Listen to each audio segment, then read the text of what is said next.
He threw her on the ground. Okay, we're not going to lead in with that. That's not, no, we don't condone that. Threw it on the ground. No. Wow. No, we're not even gonna try and interpret that as anything. Ladies and gentlemen. Anything? We're not interpreting it as anything. Yeah, no. Okay. Twitter, Fine. Twitch, everybody. That was accidental. Sure. It was certainly incidental. It was an Incidental is a good word. incidental. We love that. Incidental. Ladies and gentlemen, welcome back to Dinner and a Game, where my players make me nervous. How is everyone doing tonight? Let's go to Gen Con. Let's do it. Go. Well, we will be going to Gen Con. Actually, over half this cast is going to be at Gen Con, ladies and gentlemen. We will be there. We will be having a blast. We will be looking for every single person that we can find to give hugs and to give high fives and to say, we really, really, really appreciate your support and we really, really, really love you, and all that good jazz. But everyone is also, who's going to Gen Con, going to be working their ass off. I know, Sphinx, you're in what? 3 games now. 3 games on Saturday alone, though, right? Yes, 3 on Saturday and 1 on Thursday morning. You're like sprinting from game to game to game. I think that some of you who have not gone to Gen Con have maybe bit off more than you can chew, just a little bit. That's fine. No, I'm fine. I'm only running one thing at Gen Con. The rest of the time is finding, time to interview people, and that's going to be fun. Yeah. So I did it to rights. Uh-huh. We have not packed. Yes, beloved wife. I know we have not packed. Thank you. Thank you for informing the world that my ADHD is more powerful than I am. Also, yes. I got a lot of stuff done. I got Jessica's power wheelchair. She's ready to go. I'm busy trying. The reason we haven't packed is because I'm still trying to figure out how to put the cattle guard on the front with the spikes. How are you gonna get through the airport with that? No, that's just it. I'm going to ship it to the Airbnb overnight, and then we're going to put it on there. Nice. I already thought of that. Nice. Now, the other thing is, how are we going to coat the spikes in silver just in case there's werewolves? I'm sure we can figure something out. I'm just saying, you can never, ever forget the werewolves. I mean, why would you want to forget the werewolves? Sure you can. You just got to have better things like werecats. And then the silver will work on the werecats too, though. It's true. I mean, agree to disagree. Hire a blacksmith. We actually have a blacksmith on the Dinner and a Game cast in the form of the hipster Viking. So, but it's a little late for that. So, ladies and gentlemen, tonight is Tuesday, and Tuesday it is time for Emerald Sanctums, which is our World of Darkness Orphans Chronicle. Once again, Milagros she's finally in her apartment, but it took so long for her to get into her apartment that the poor girl, and she has to leave for Gen Con tomorrow, so the poor girl is still just swamped, getting unpacked, getting everything ready. So Milagros, we love you. Again. Yeah, and then pack. Yeah, she's unpacking so she can pack. It's lovely. Milagros, we love you. Take it as easy as you can, and we will see you in what? A week, hopefully. Yeah, I think I'm going to be back in time for that. Well, we'll see. I don't think we'll discuss that at the con if we're actually going to have games next week or not. Yeah, we'll see each other tomorrow. And Kel's like, I've got all the entertainment packed and all the alcohol packed. I just don't have my clothes.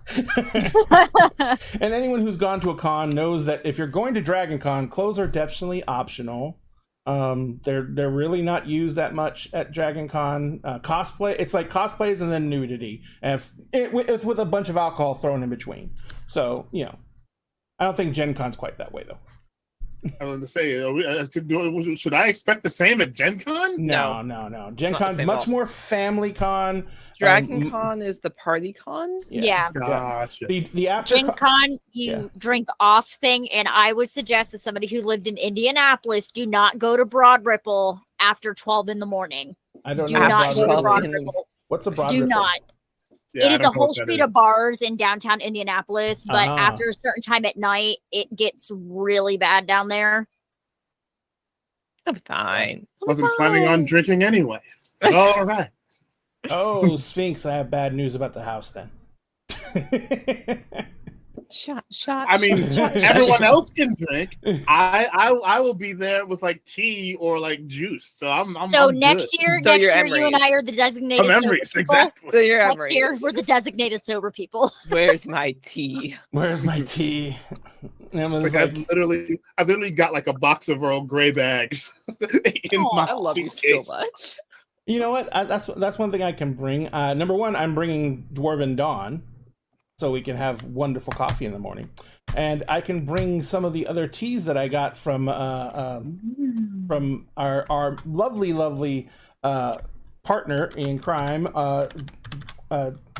Geek Grind Coffee, because they have coffee, they have teas, and I will bring some of that up for you guys so we can have something that is amazing to drink. You're going next year?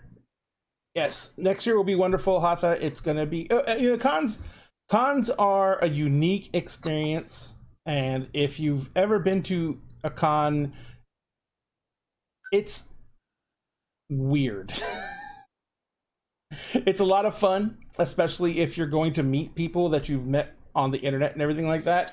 But even if you're just going and you've never been to a con, you just go out there. If you get registered in all the events and everything like that, you have a blast. It's just fun. Yeah, this is my first con since 2016, I think. 2018 for me. Yeah, 2018 for me. I don't know about everyone else. I know that Ivy went to Gen Con 2020, or was it 2019? Last year. Last year? 2021? Yeah. Okay. Yep. And then before that, I did Dragon Con. Yep. So, because you were much closer to Dragon Con then.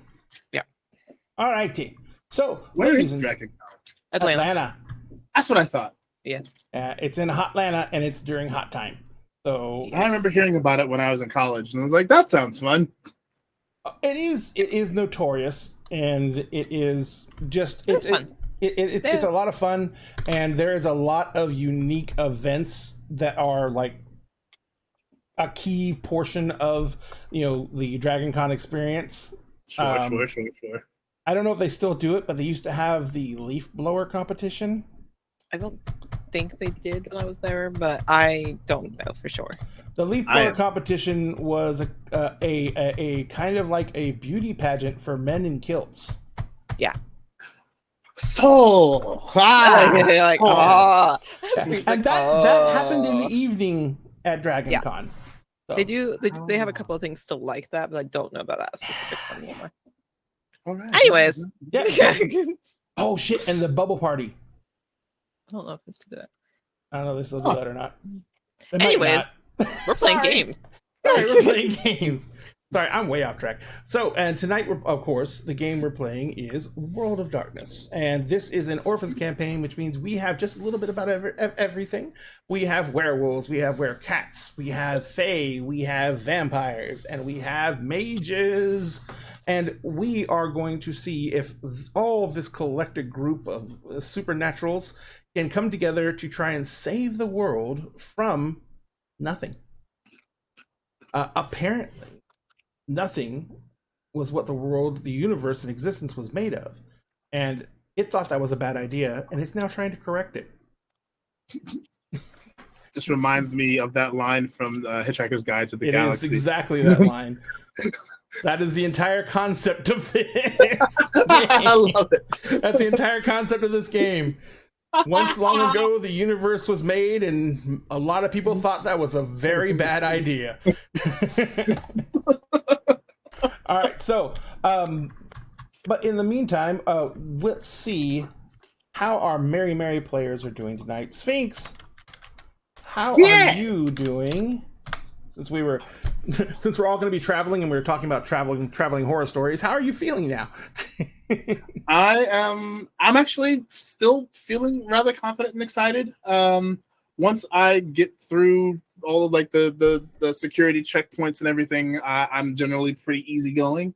So it's just that like hour or so of checking in and all that stuff, which Yep. I've already checked in digitally. So haha, bitches. But like getting through the security checkpoint is always stressful.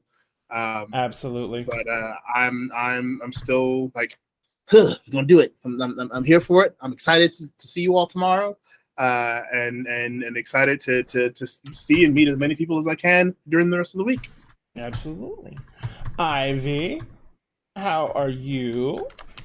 I'm good. I'm excited. I am also the same way as Spink. So when I get through checkpoints, I'm good. I have to go from here to Chicago and then down to Indianapolis. So it's fine. We have a 50-minute layover and that's it. In O'Hare? Yeah. Have you checked and seen how close your gates are together? Nope. You might want to do that. Ooh, Otherwise, you're looking at a 50-minute sprint. They were. Yeah, that's kind of what we're anticipating. It'll be fine.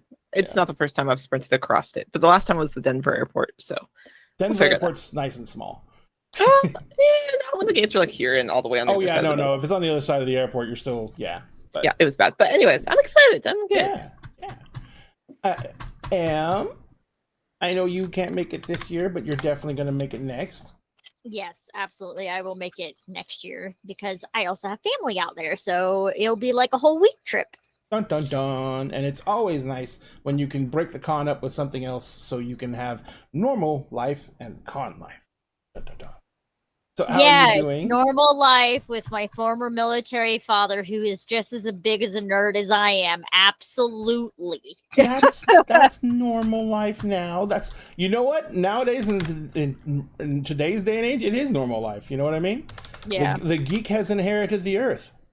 Yes. But I will be playing our lovely Countess Rosaline, who is a she-noble, who is quite angry right now and wants to see the entire city burn at the moment. She is just grumpy. She has had some things happen and it doesn't make her happy.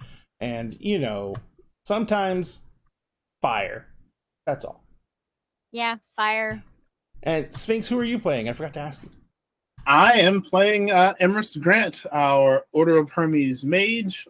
So think Harry Dresden, but a bit more responsible. Still will blow shit up, and owns a coffee, tea, and bookshop that is a front for his private eye shenanigans.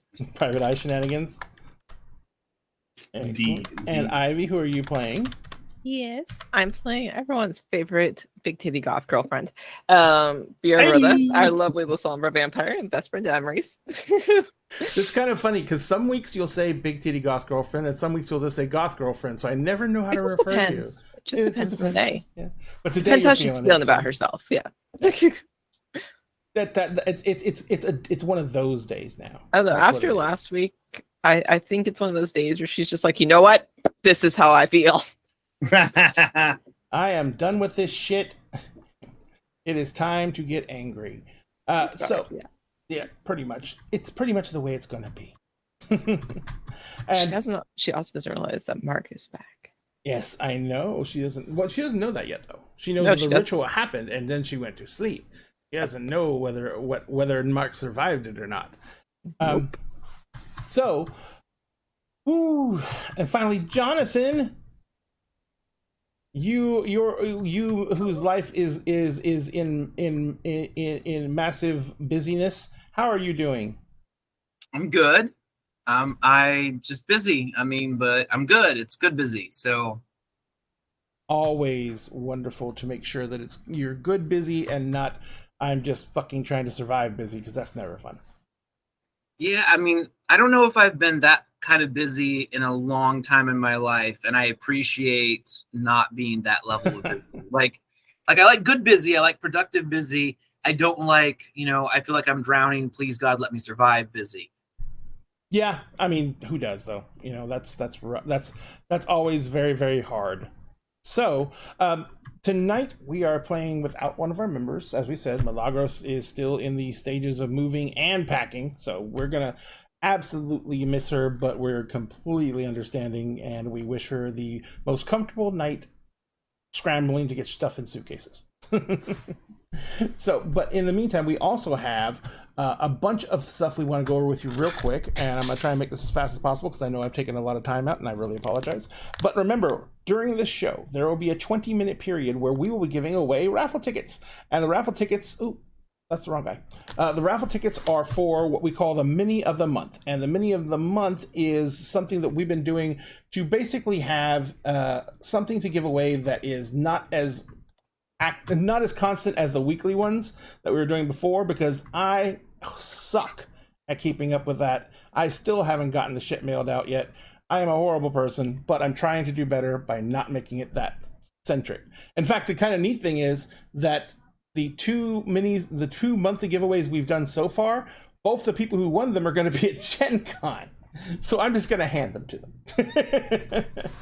And the rest of the stuff is, I'm bringing actually a whole bunch of the stuff that's supposed to be mailed out to Gen Con, because there's more people who are going to be there who are going to be, I can just hand the stuff to, and that's going to be wonderful for me. And the rest of the stuff when I get back from Gen Con is getting mailed out, because I've gotten it all organized, because I had to get the stuff set up for Gen Con. And so we're going to get that all taken care of. But right now, what we're looking at is the Mini of the Month for this month is from a new set of minis. It is from the Arch Villain 3D printed mini set, and it is the it is from the new Devil's set, and it is, or actually the the Devil You Say set, and it's part 2, I do believe, and it is, it's really big. One moment. Gotta make it smaller. There we go. Alrighty, this is Asmodeus on his throne. If you guys are familiar with D&D 5e, Asmodeus is a devil. He is a lord of one of the 9 hells. And this mini is effing gorgeous. He is literally sitting on a throne. He has his staff in his hand. Asmodeus is a deal maker. He is a bargainer. He is the type of person who will, get you anything you want for just a low cost. And this is a glorious mini. It is 4K. It looks just like it looks in the picture, except it's not going to be painted. You're going to have to do that yourself. I'm sorry. But it's going to be given away at the end of this month. And during this show, there'll be a 20-minute period where we will be giving away raffle tickets. You will know because there will be a message that pops up in chat and tells you the keyword to type in chat to get your raffle tickets. You have to be a follower of the show to get tickets. Followers get 1 ticket, subscribers get 2 tickets, and we will give him away at the end of August, which will be the last night you can get tickets will be on Emerald Sanctums on the 30th, and we'll be giving Asmodeus away on the Kingdoms of Mist show on the 31st. So, yes, Kingdoms of Mist gets to give away a mini this time. And so that is going to be happening this month. Also, we have, if you follow us here, you not only do you get to get raffle tickets, but you get entered to win this. This is the D&D core set of books. This is the the premium foil set of book covers, which means they're shiny, they're sparkly, look different than the standard covers. You get the player's guide, monstrous manual, and the DMG, plus a GM screen in that slipcase. So if it's your first set of books, you get to have a place to put them on your bookshelves.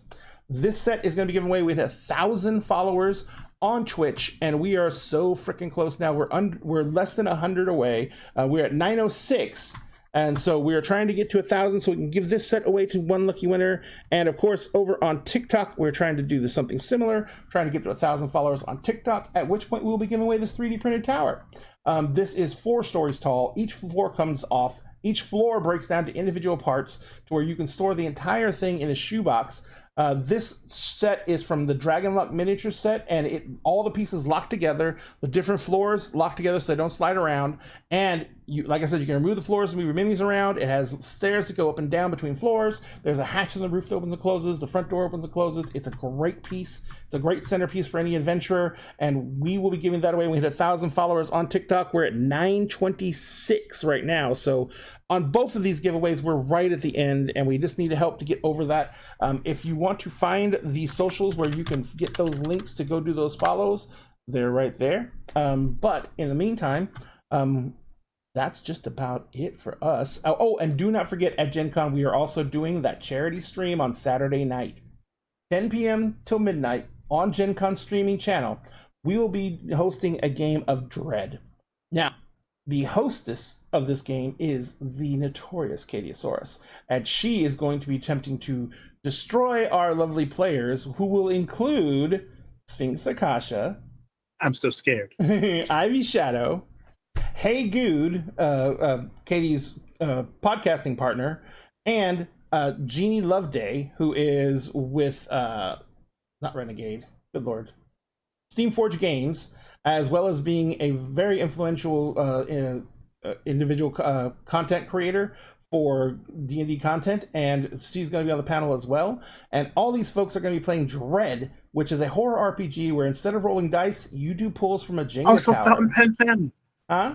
Oh, and Fountain Pen Also, Fen. Fountain Pen Fen. Oh my god, I knew I was forgetting somebody. And Fountain Pen Fen. So it's going to be great because they're going to have to do things like pull the pieces from the Jenga tower, but you guys are going to get to donate money to make things even wilder. Like a base donation of, I think it's $100, will make someone have to pull 2 pieces instead of 1. And we have a massive $1,000 donation that if anyone manages to make a $1,000 donation, the next pull must be done blindfolded and standing on 1 foot. It is So scared. basically a death sentence. I'm afraid. And Katie already Very said she made a bunch of afraid. extra characters just in case. Good, very good. I did not forget her. I only temporarily forgot her. And I forgot her because I have ADHD. That's what I'm saying. So, when we left off with our amazing, amazing group, Mark, whose character...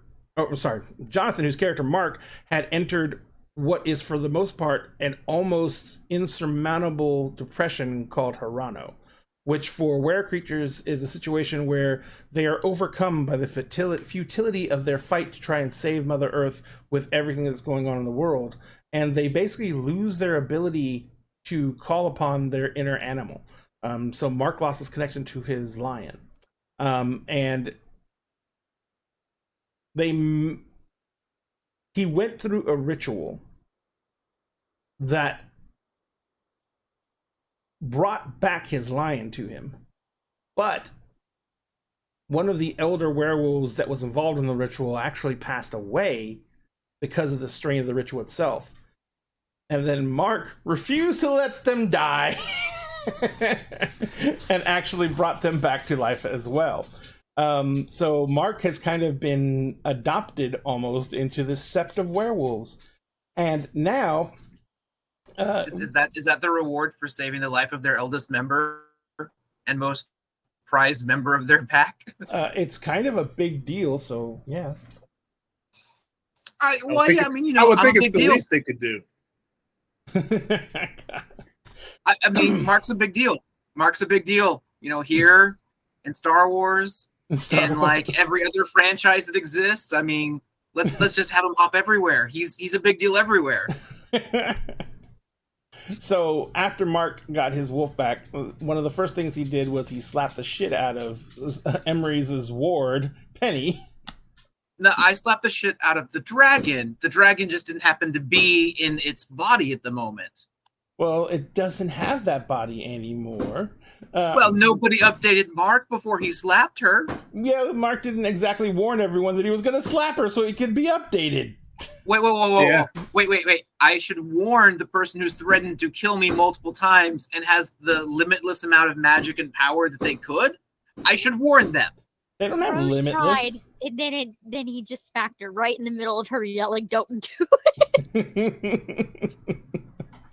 And so Rose has had another setback in the fact that her fiance, who died sacrificing himself to save them, was brought back, kinda, in more of a broken situation, and then was fused with this elemental magic creature called the dragon, who Rose technically hates really a lot.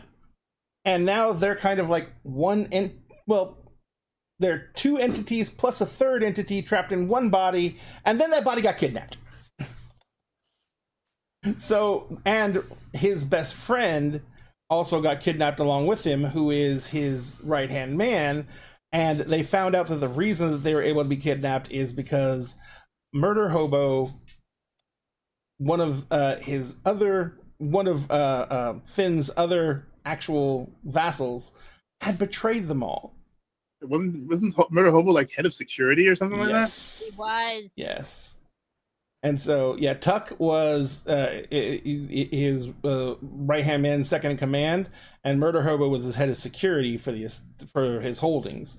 And so, yeah, Murder Hobo like had access to everything. And so, yeah, and Vera, poor Vera discovered that according to her nemesis, which is also her ex, her sire, who raised her as a daughter after embracing her,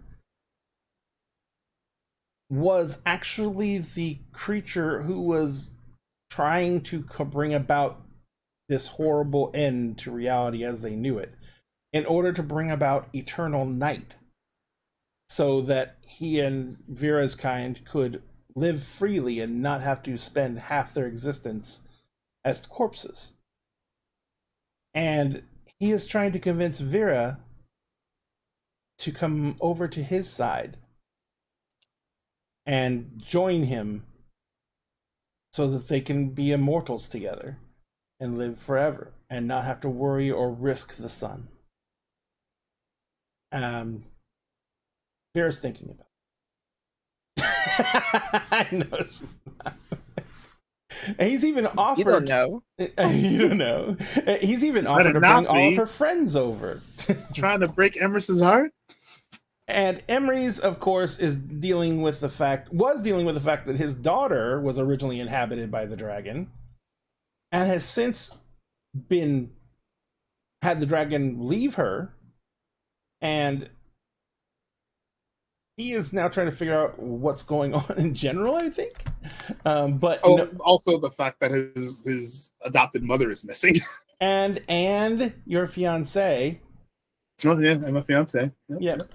And so we were left off with pretty much after Mark had been woken up, everything had gone apeshit with Murder Hobo revealing that he was the betrayer, and that's where we kind of were.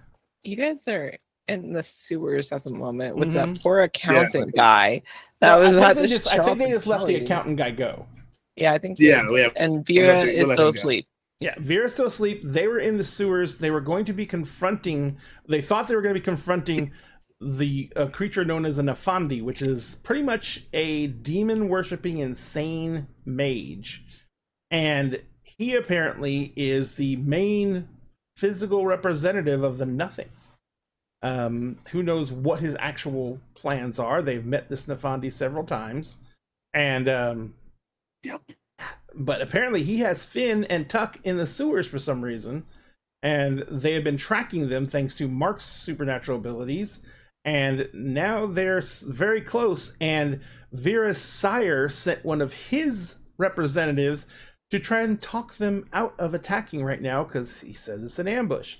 And he somehow spoke to Vera in her sleep to get information from her to let her friends know that this guy was at least someone that Vera knew was coming, to try and warn them. And Vera gave them some information to give Emery's to prove that he was on the up and up. And this guy was literally someone's fucking accountant. He's down in the sewers and not very comfortable at all. I think he like slid down a water spout and in front of you guys, and that's how you met him. So yeah, he as soon as he gave you a message and you guys were like, okay, we've got the message, and he took off. So that's kind of where you were. All right. You're at this offshoot tunnel. You know that somewhere up above you that's where the Nefandi are. Mark has a clear bead that it's directly up that spout. So somewhere up there is where, not the Nefandi, somewhere up there is where Finn is, because that's who Mark is tracking. So what are y'all doing?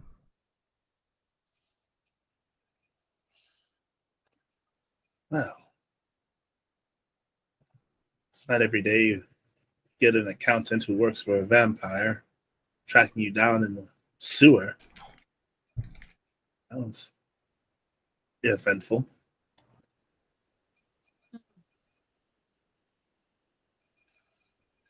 Are we gonna buy the whole warning, or I mean, given what we know, I don't really trust Ezekiel. But understandable? also given that Ezekiel gave them a message from Vera to at least get me to listen. It says that Vera's talked to them. Though I don't know that Vera necessarily trusts Ezekiel at this point either. But she did give. She did give me the message. Or give him the message to give to the accountant to give to me. This is the weirdest game of fucking telephone ever. Mm-hmm. I would like to do a soothsay thing real quick. And what are you doing? Tattletale. Okay. I will read it. This useful cantrip allows the seer to describe distant scenes through an object or individual she has enscrolled for this purpose. Traditionally, anything in the immediate vicinity of the tattletale focus is displayed in a nearby reflective surface, or the surface the changeling's choosing through, so on and so forth. So I will be pulling out a pocket mirror out of my bag for the reflective surface and draw a small symbol to look on the scene for the Nafandi in particular. That is the target, considering I have had 2 close interactions with him Got it. previously. All right. Make your roll, madam. So it will be, I will have to roll my Susei, and it is chimerical. So I am going to have to roll. How high My is your... never mind. Sorry, you already said it. Your actor. You already pointed it out. Go ahead.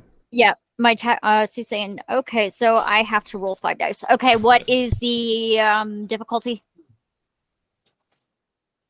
On the Nafandi, it's a 7. Cool.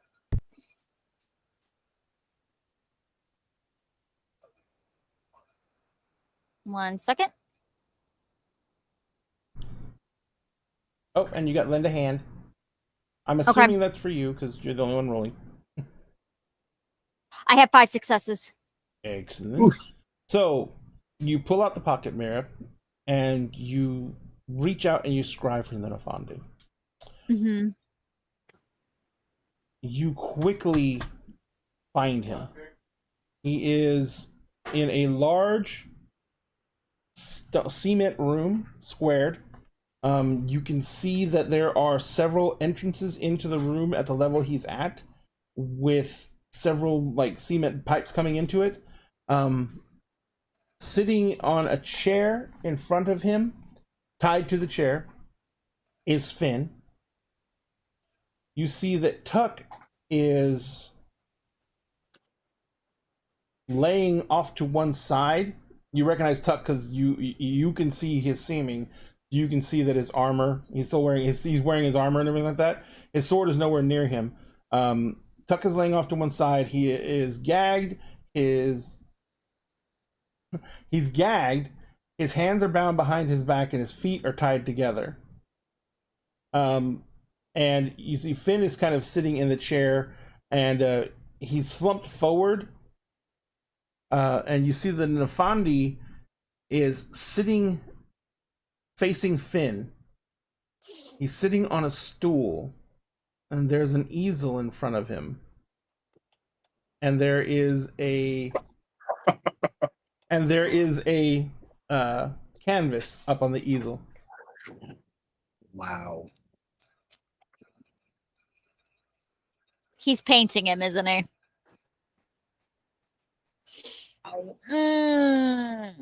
And you can see it's actually fairly well lit.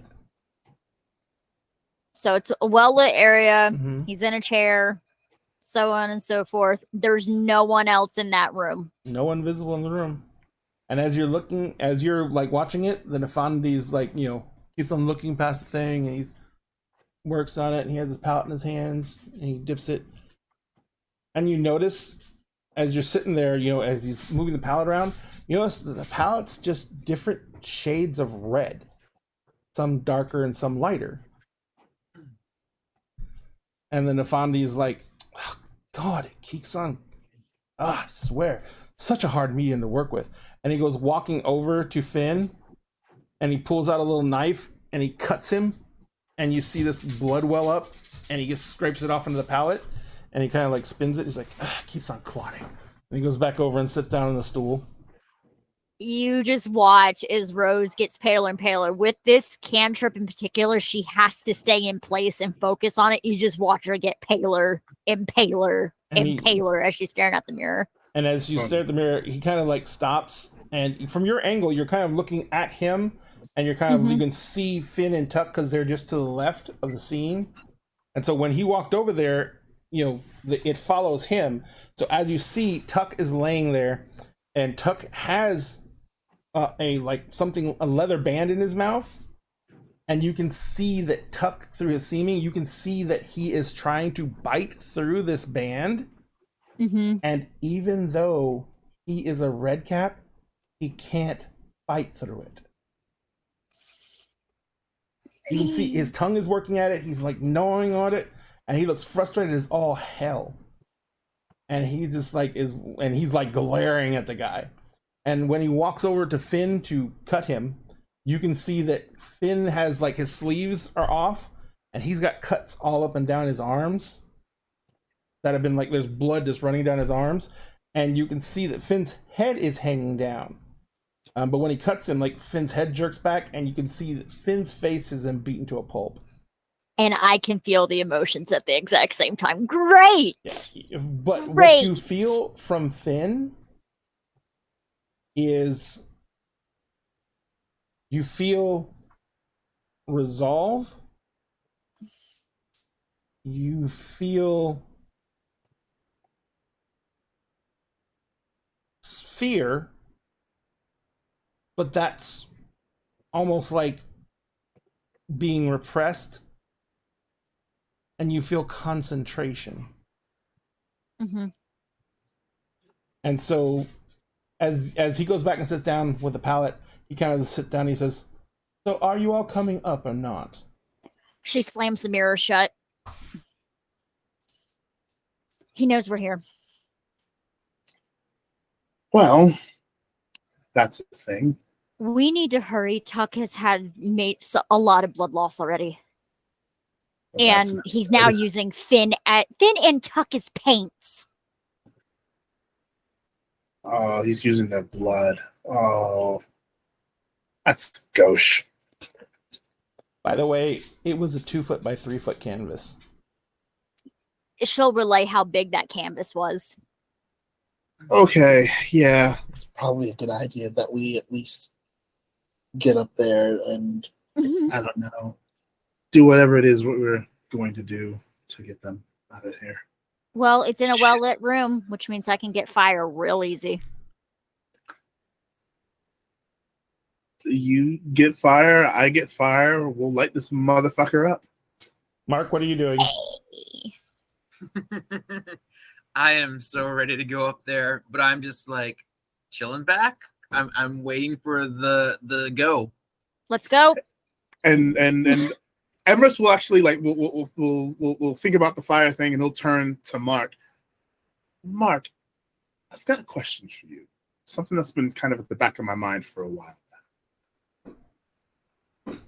Your sword. Yeah. You said it was called Caliburn, right? No. The king who's missing sword is Caliburn. Right. Okay. What was your sword called again? The Red Blade. Right. It's not really a sword. I mean, legend describes it as a sword, but as you can see, it's really more dagger-sized. Sure. And that belonged to one of the Knights of the Round Table. Yeah, it was mine. I'm sorry. I'm sorry. Are you telling me that you are a reincarnated Knight of the Round Table? No, I'm like a reincarnated aspect of a Knight of the Round Table, not like the whole person. I see. I guess like personification's maybe a better word than reincarnation. The soul is still there, like the seeming. So, But it's not complete. I mean, it's just a fragment of it. Sure. It's more like the legend of the night is a piece of my essence, not really so much that I was him, but it's a piece of him, and it's me now, so it's mine. I've been finding it very interesting that that's the case, particularly because my name is Emrys. And I cannot help but believe that our meeting was not coincidence. we will come back to this after we rescue the other two upstairs. Whatever Mark said, I couldn't hear it. Mark. Oh, talking to small one. Yep. No problem. So Penny kind of steps forward and she's like, she slides the release on. She slides the chamber on her one of her pistols, and she kind of like tucks it in, and she says, "So, are we just looking at just the Nafandi then?" I didn't see anything else in the room. But we can't go in there not expecting there to be more than just him. No. She says, "I've got a bunch of altered conventional stuff that we can proceed with." She says, "I've got the equivalent of magical flashbangs." That could be very handy. This is pretty much like a flashbang, except it's designed to throw off a bunch of different spheres, which would hopefully make it harder for him to use magic temporarily for a moment or two, just by overwhelming the area with stuff that would cause lots of paradox. Would that make it weird for us as well? I'm assuming. Yeah. Okay. I was gonna say, because that's why I was gonna start passing out these, and she starts handing out the pistols. Oh, I don't know what it's gonna do to Rose's abilities magic wise, but I know it's gonna mess with ours. Right. But it only lasts temporarily. But during that time, he's not gonna be able to use stuff as easily either. Good to know. Is there one for me? You want a pistol? I thought it was a flashbang anti-magic. Oh, no, I could give you a flashbang. You probably throw him farther than I could. Works Throw? just like... I don't want to throw it. You pull the pin and you throw it. It's a grenade.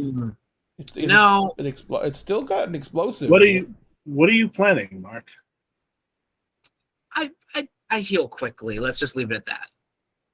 Oh boy. But I don't know what type of damage. It's magical still, so I don't know what type of damage it'd do to you.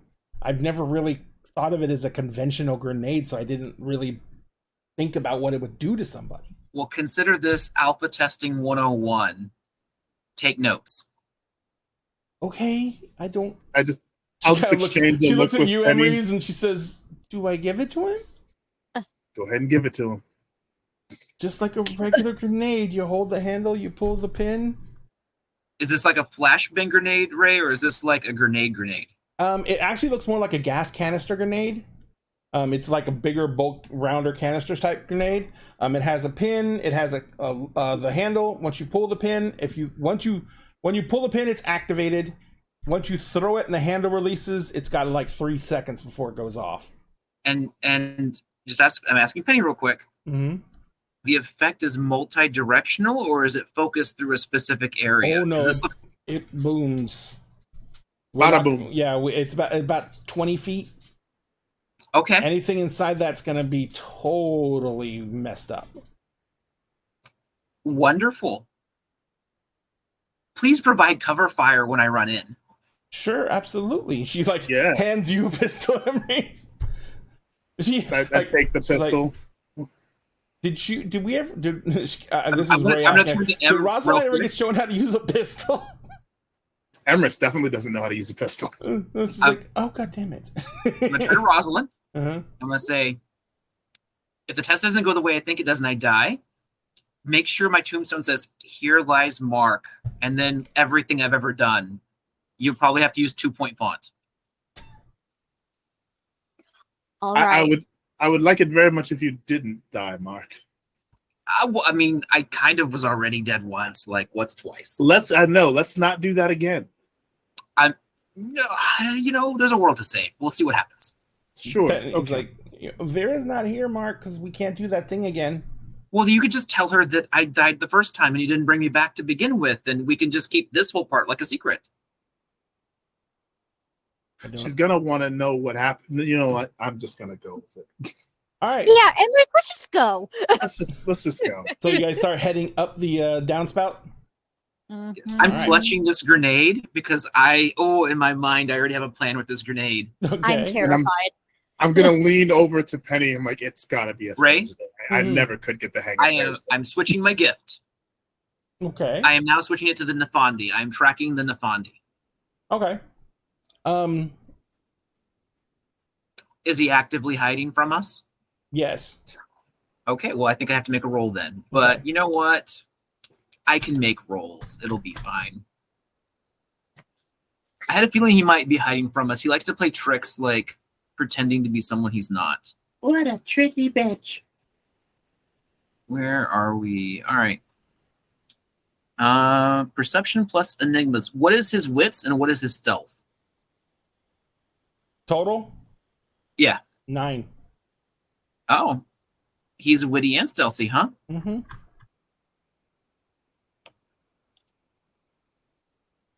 Okay.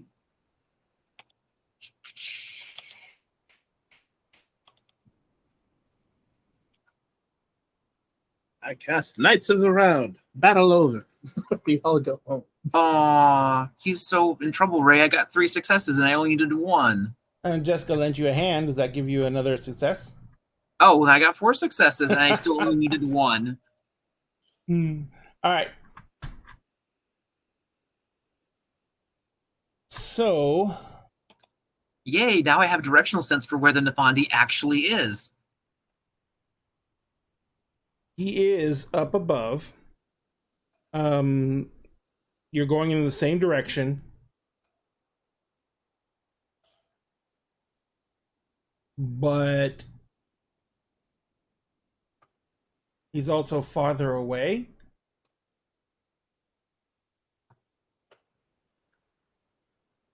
Okay.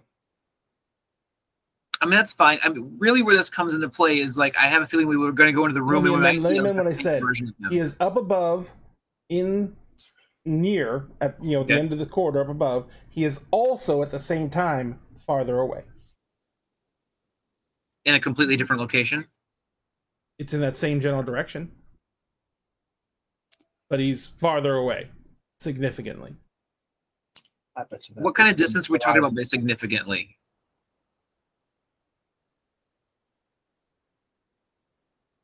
How accurate does it give you that? 4 successes is a lot, so Let me go back.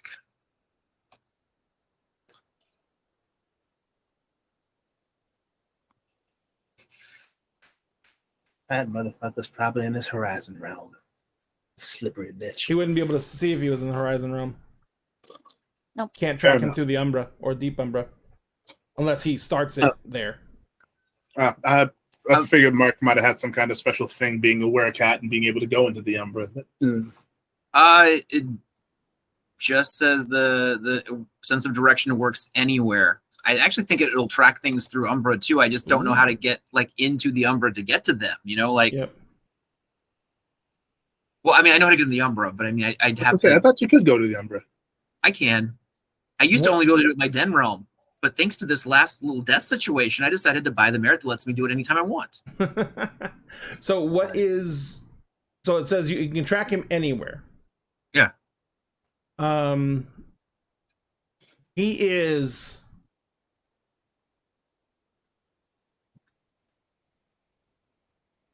at least the nearest thing you can say is, because it's tracking via gifts, and those are based on spirits, and spirits don't do miles. So yeah, it is. You would equate it to being he is at least several miles away. I don't think the real him is here. Wouldn't surprise me. Yeah, not surprised me either. Ray, when you said that he was both like near and far away, the first thing that popped into my head was the Nafandi like moving back and forth towards and away from the camera. Near, near. Can either of you do that magey thing where you make like distance not matter and we can go places? I mean, teleportation. I do not have Wayfarer. That is the one that I need. Have. And I feel like that would be It's correspondence. Correspondence. Yeah. I'm not strong enough in correspondence for that. Correspondence, and then it would have to be something along lines of matter or something else like that because you're moving something. Yeah, I only have like one dot in correspondence. Yeah, you can just like observe things remotely. Yeah. I could probably do like remote vision, but I cannot yet bend space around me. Yep. You know, with a matter as high as yours probably is, with a correspondence, you might even be able to make effects happen remotely if you can view it. Okay. Ooh. Ray? Yo. Thaumaturgy. I'm just gonna like lean over at everybody and I'm just gonna kind of like smirk and I'm gonna be like, how about illusion magic? You guys got illusion magic? What sphere would illusion magic fall under? Mind. I have a dot in mind, but Penny's better at illusion magic than I am. And Penny kind of like says, they don't like me messing with mind stuff right now, though. I've been messing it up a lot. But I can try it, especially because it doesn't matter if I mess up on him, does it? No, it doesn't. So, you know what? I think you need to make another mark. BRB, and I'm gonna like pop into the Umbra. Where'd he go? Did he just say He probably went to his little place. Ray, realm, probably. Ray, Yeah. I am now running through the Umbra Okay.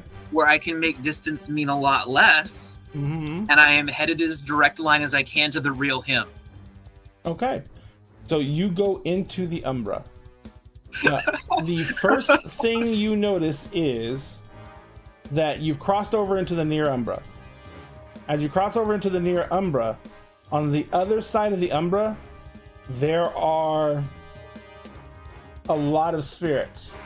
Yeah, I'm gonna be going to the mid Umbra where distance really doesn't matter because near Umbra is like a mirror reflection of the real world. Yes. I need to be able to get to where he is fast. Right. And I don't want to go to the deep Umbra. That's a little more dangerous. But mid Umbra, I should be able to play topsy-turvy with the world enough to like navigate where I need to go.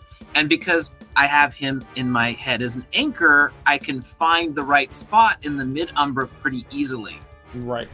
Number one, you know exactly where you need to go. Number two, Oh boy. I love how they don't like the plan because I didn't tell them what it was before I did it. number two, But it's very Mark thing to do, though.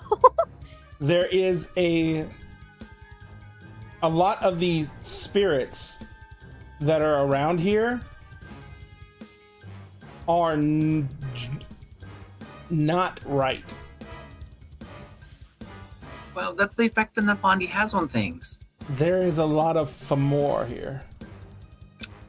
Well, Ooh, as much as I damn. don't like them, I'm going to try to ignore them as much as possible and just all out run where I'm going. The Famor are massed as you're moving like through the area around the near location of the Nafandi. Well, you know, They're just barely through the veil. so as I'm approaching where I need to pop out, it becomes a problem. I think we're not connecting on the explanation. You don't know if there are any from more where he is far away. There are some here now. They're here now around this location. And you can Okay. feel that the veil here is very thin. Oh, And the Famor seem to be like encircling that box he's in. the box where the fake one near my friends are, or the box? Yes, the one your friends are going to be going up towards. Cool. I'm going to set a text message that they can't receive until I pop out that kind of explains this and warns them, but I'm running full force towards the real one. Because, you know, like, if I can do things I want to do, it should make this easier for them because he can't play puppeteer from a distance. Gotcha. All right, so you are hauling ass towards that. You are going through into the Middle Umbra. You are utilizing what gift to manipulate the Middle Umbra? Well, it's not that I'm manipulating it. It's that the near Umbra is a mirror image of the real world. Mm-hmm. The mid Umbra and the deep Umbra no longer are tied to the actual world as it exists. Right. So distance is a little topsy-turvy in there. But if I know where he is, it also tells me what the shortest distance to him is. So I can navigate using him as my anchor point to get what where I was I'm kind of getting at is how are you getting through the mid Umbra so quickly? But then you reminded me that you still have him locked in. Yeah, so you can track him via that, which is how you're basically doing a beeline for him. Understood. Right. It should make it that a couple miles is not anywhere close to that kind of distance anymore. It's not. It's you're basically it's strides now instead of miles. So I hope you guys love my plan. And it's a damn good plan. You are in the mid Umbra. You know that you can step across and be in the near Umbra and be almost adjacent to where he is. Are you going to step back into the near Umbra at this point? My plan is actually to step right back, not transfer into the mid Umbra, but just like step right back into the real world, like happy surprise, buddy. All right. You said that Penny said 3 seconds, right? Yes. Click, boy. and I go back. All right. And I just have it in my hand, and I'm about to like. So let's pause that for a second. When Mark disappeared, what do the rest of you do? Mark's about to do something reckless. Benny's like, Very likely. are we gonna wait for whatever he does to happen? What are we doing? Just keep walking up. He'll meet us. We go. Yeah. Whatever he's doing, I'm just gonna hope that he knows what he's doing. All right. So Penny's like, she looks at you, Emery's, and she takes the gun and she slides it back and she says, all right, it's off safety. Don't shoot me. Round is chambered, which means when you pull that trigger, it's shooting someone. This is Okay, why I then. have a sword. Huh? This is exactly why I have a sword too. Where do I put it? I don't have a holster. Just give me the gun. I don't have a holster. I'll take Okay. the guns. I'll take the guns. She says, God, I wish Vera's here with her cannon. Like, I have no dots in firearms Me at all, on purpose. Penny's like, I don't know what dots are, but I wish you had them.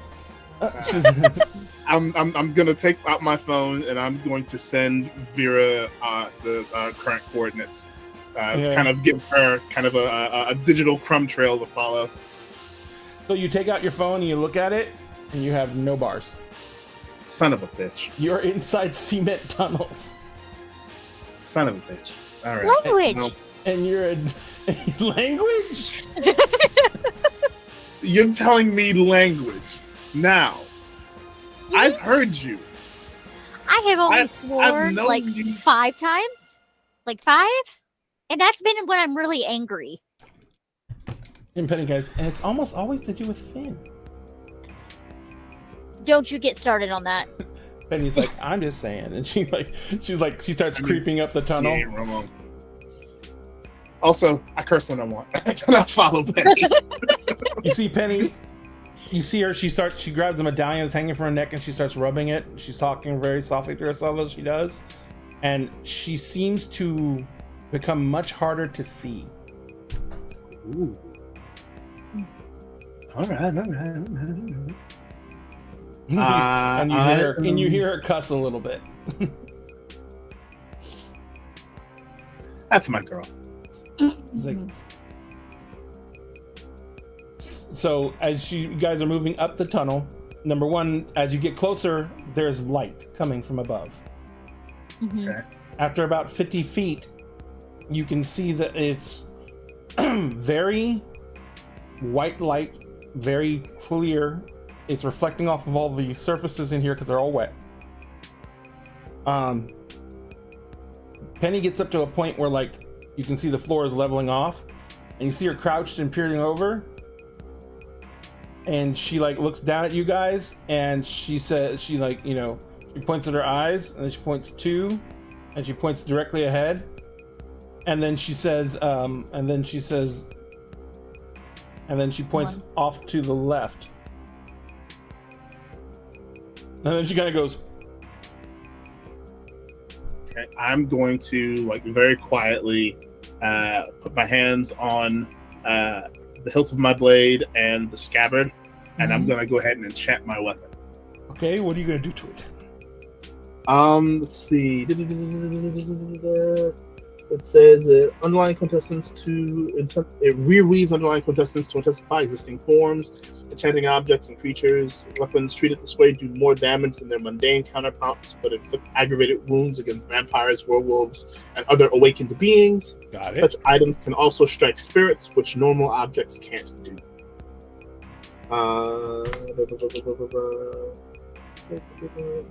Structures are still what they appear to be. Spirits are finding quite real. Yeah, it doesn't. It does not give any like obvious changes because it's not vulgar magic, and it doesn't say whether or not it takes any kind of like elemental form or anything. It just does aggravated damage. Yep. And can wreck spirits, I guess. Yes, it basically can damage spirits, and it does ag to everything else. So Yeah. and it does ag to spirits because that's the only thing that can damage spirits. All right. Yeah.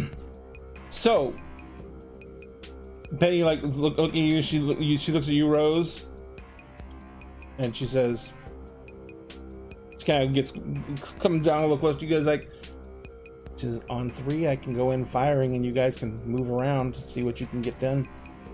I can try and keep them distracted. Got another couple of those my special tricks. I just don't want to do them near the guys.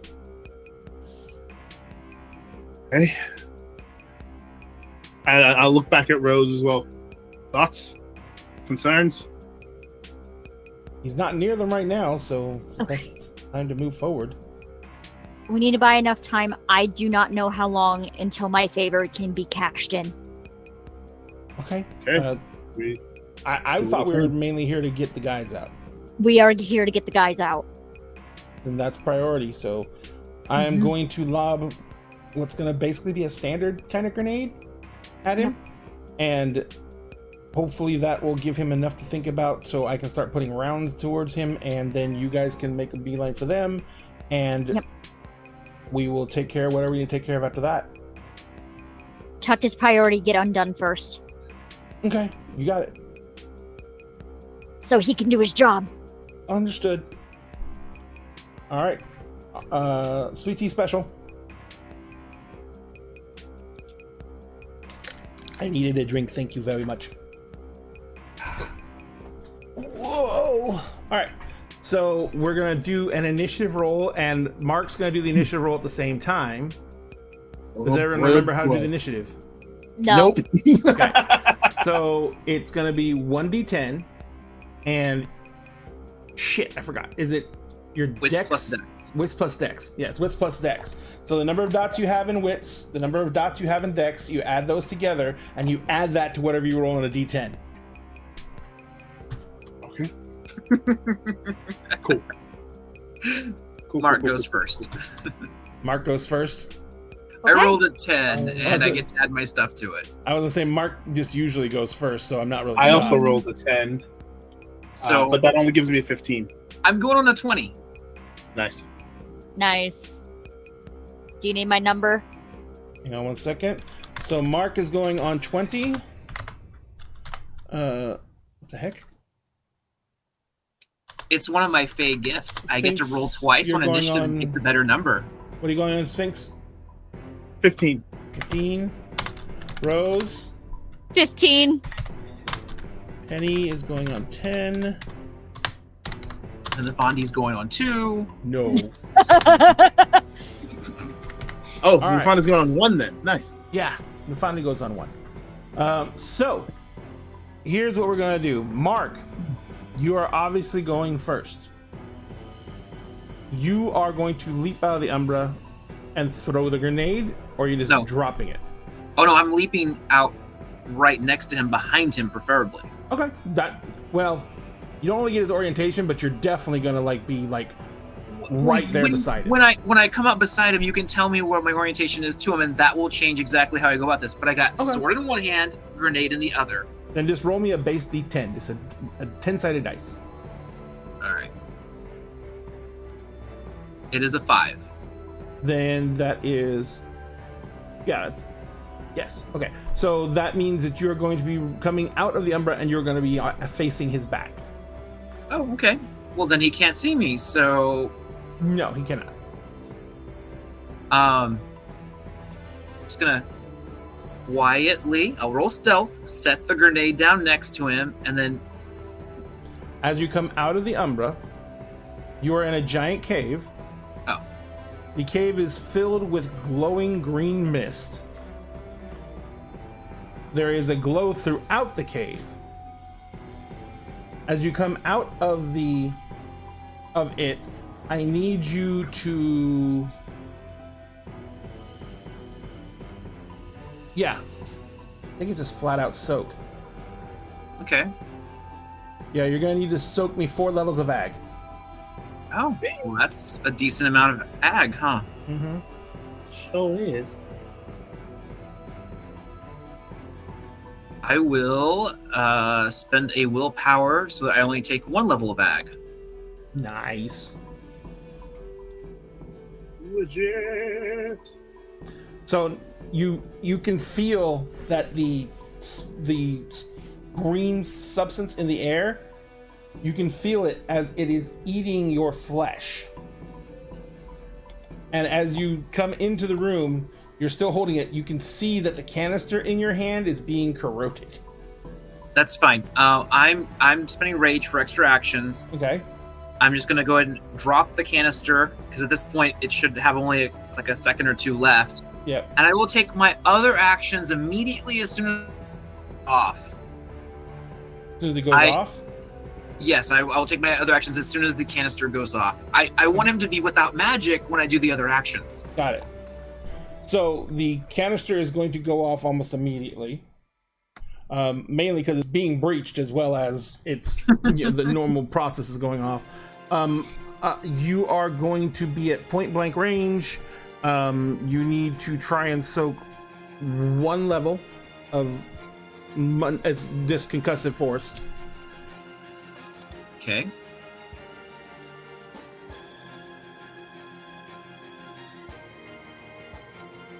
Yeah, Is I got soaking 2 damage instances. something that only beast shifters can do? Huh? Is soaking damage something that only beast shifters can do? No, everyone can soak damage. Soaking aggravated damage is something that only werewolves can do. Gotcha. And mages can do it with certain rotes in place, and vampires can do it if they have a couple of.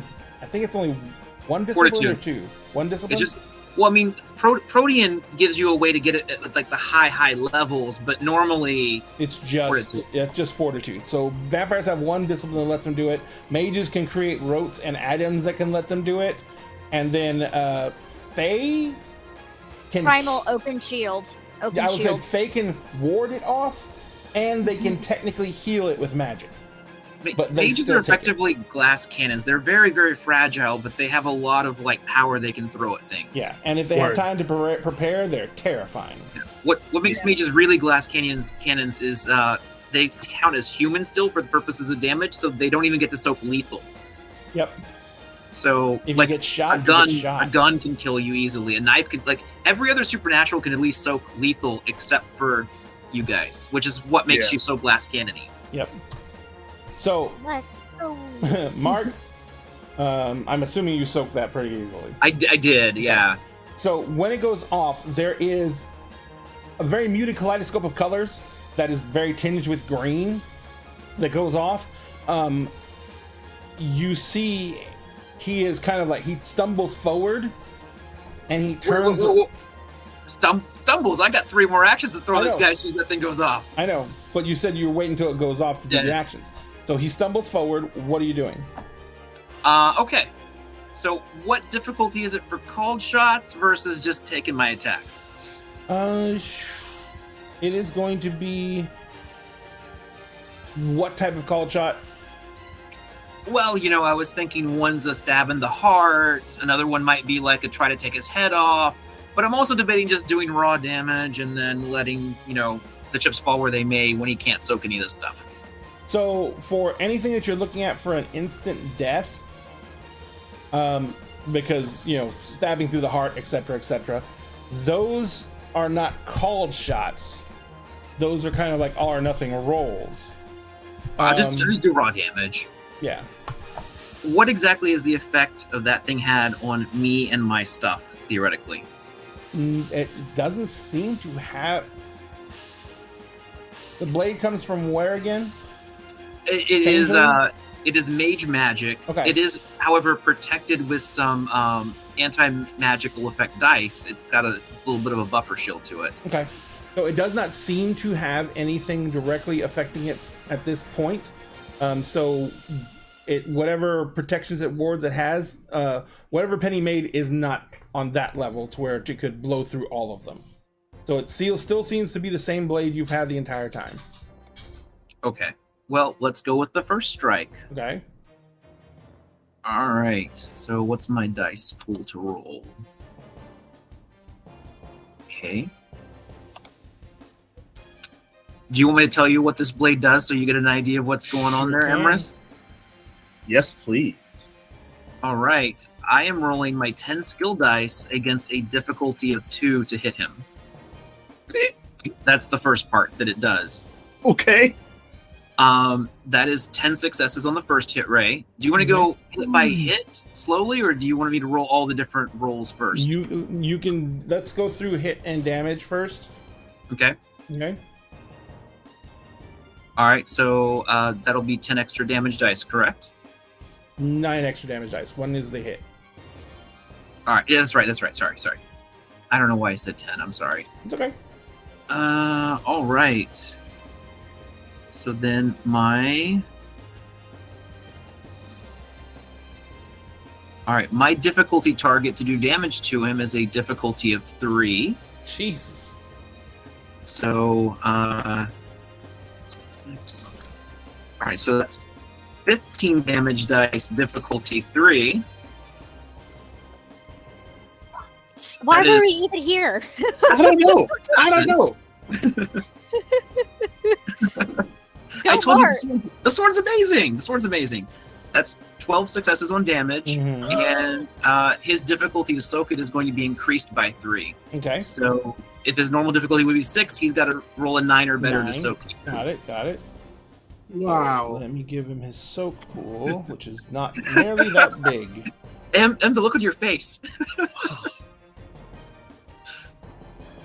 I picked an Arthurian sword. I feel like I in love Mark's it. hands, it's amazing. Yeah. It's But what was the fantastic. total number of dice damage? 12 Okay. levels of damage, Okay. difficulty 9 to soak any of it. Yes. It is currently ag to him, Yes. if that makes a difference. Okay, so you come in slashing. The blade bites in insanely deep. You feel it going through bones, sinew. You feel it going through its spinal cord. You feel it parting through ribs like they're butter. And it comes out. It goes like in above the top portion of his ribs, right above his right shoulder blade, and it comes out just about where his kidney would be by his left hip.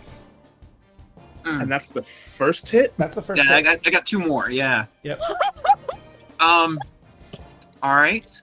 Hot damn. So then I'm gonna pull it back up and then come back down the other way like an X. Mm-hmm. All right. So another to hit roll. 10 dice, difficulty 2. That is 10 successes. So that is 9 extra damage.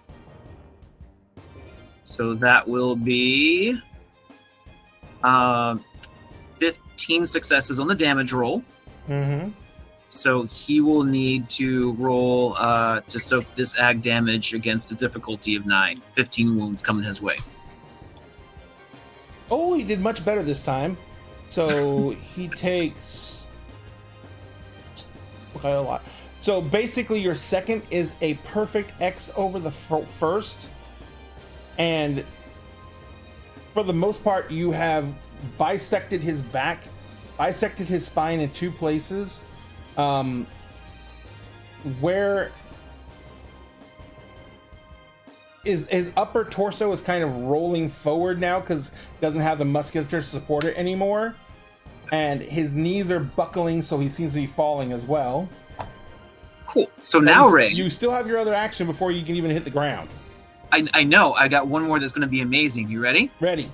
I'm using the sword special ability. Mm-hmm. I'm channeling 1 point of quintessence into it. Mm-hmm. The blade is now pattern rending, and I will Got it. slice through him one last time when I'm pattern rending him. All right. I love does M's that face. mean? Well, I feel like Explain pattern rending. if I pattern rend That's what I think it means. Holy crap! If I do well, which at this point he can't really play resist very well, this should shred his avatar, and we're done with him forever. Hercules. Come on, Mark. Let's go, Mark. I'm a little bit tired of dealing with certain people. If you can't tell, I came back and I'm done. It came back with I vengeance. got 10 6. Oh, sorry, I've got 12 successes this time. I didn't count the 10 as double. Yay! So 12 successes. So that is 17 dice of damage. Oh, dude. Well, this is only 12 levels of damage this time. So only 12. It's only 12, boys and girls. it's only 12 pattern rending damage. I still get to roll soak. Oof. Okay, so I may have failed. All right, so your next strike rips into him, and the body, you pretty much just bring it across right above his hips. The upper torso completely just severs off. I'd like to kind of go up mid-center so that I can basically take like heart and head as I pattern rend. That's kind of where I'd try to go. Gotcha. Not a problem whatsoever. So you drive the blade in and you just rip up. You feel the blade going up along the spinal column, popping through all the ribs like they're nothing. You feel it like have a momentary resistance against the base of the skull, and then it comes flying up through the top of his head. Ooh. Before any viscera even flies out of the body, however, it is engulfed in this bright white light. As the entire form is covered in this light that sears away every aspect of the body in front of you, eliminating its very existence. Is this what happens when I pattern rend something to death? Yes. Okay. I'm just making sure that was successful and it's not some other weird magical effect. Since magic shouldn't work in this area right now, I just want to make sure. Right.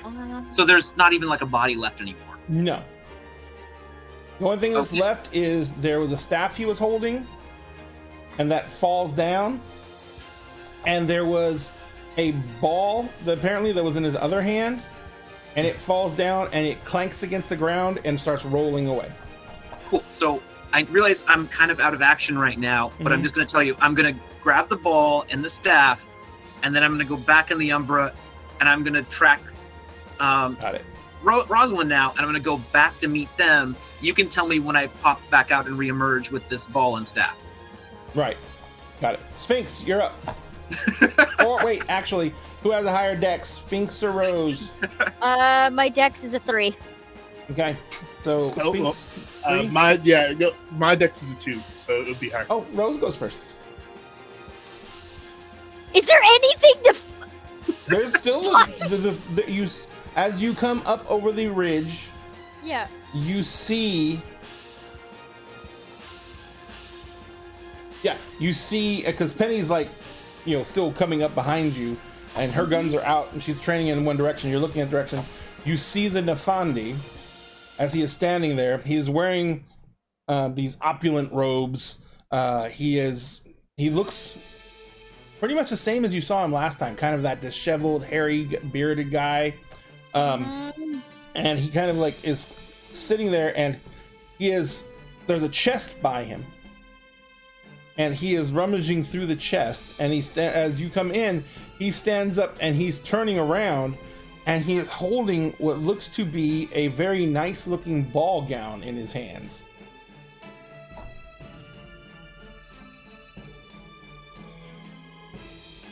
What are you doing, Rose? I am concerned. I don't know why he has a ball gown. I don't want to know why he has a ball gown. I would like to do something before we even crested, so he saw me. Before he saw me, there is a thing that I can do that I can turn invisible. Mm-hmm. Depending on the amount of successes, it is called. It is a primal thing called Elden. Mm-hmm.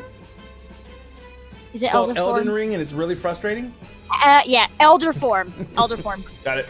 So basically, I am enchanting myself to turn into wind. So basically, I can become invisible and float through the air under my own power at walking speed. So I need to roll. So since I am Fae, I gotta roll Primal and Fae, and I have to expend Glamour for this one since it is a weird. So let's roll. So 5, 6, 7, 8. 1, 2, 3, 4, 5, 6, 7. Okay, here we go. Difficulty. Didn't I say it was a 7? Yeah. Yeah. Actually, hold on. It might be lower than that because of.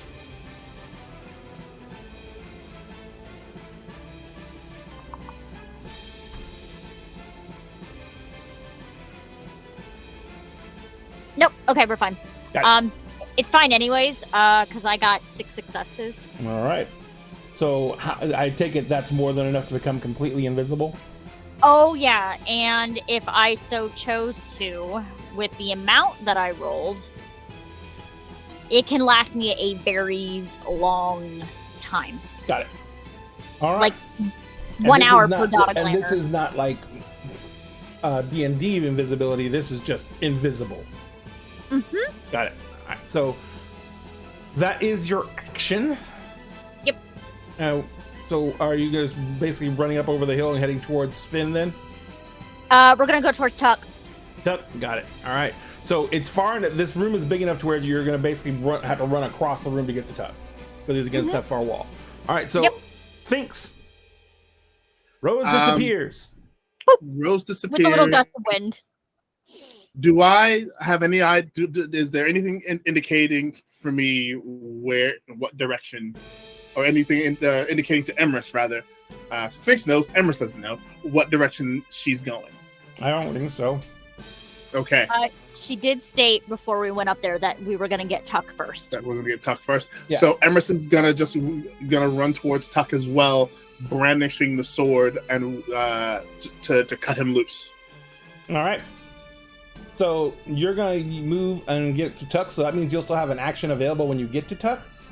Mm-hmm. When you get up to Tuck, you notice that his hands are bound by really old-looking steel manacles. Mm-hmm.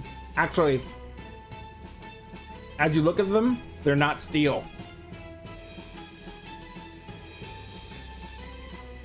Oh no, They're it's iron. iron, isn't it? Mm-hmm. Son of a bitch. Okay. I'm sure I have something I can use to fucking. Your sword break that technically shit. does ag. The problem is, without the key, you can't get the manacles off him, so he will still be touching iron. Right. Shit.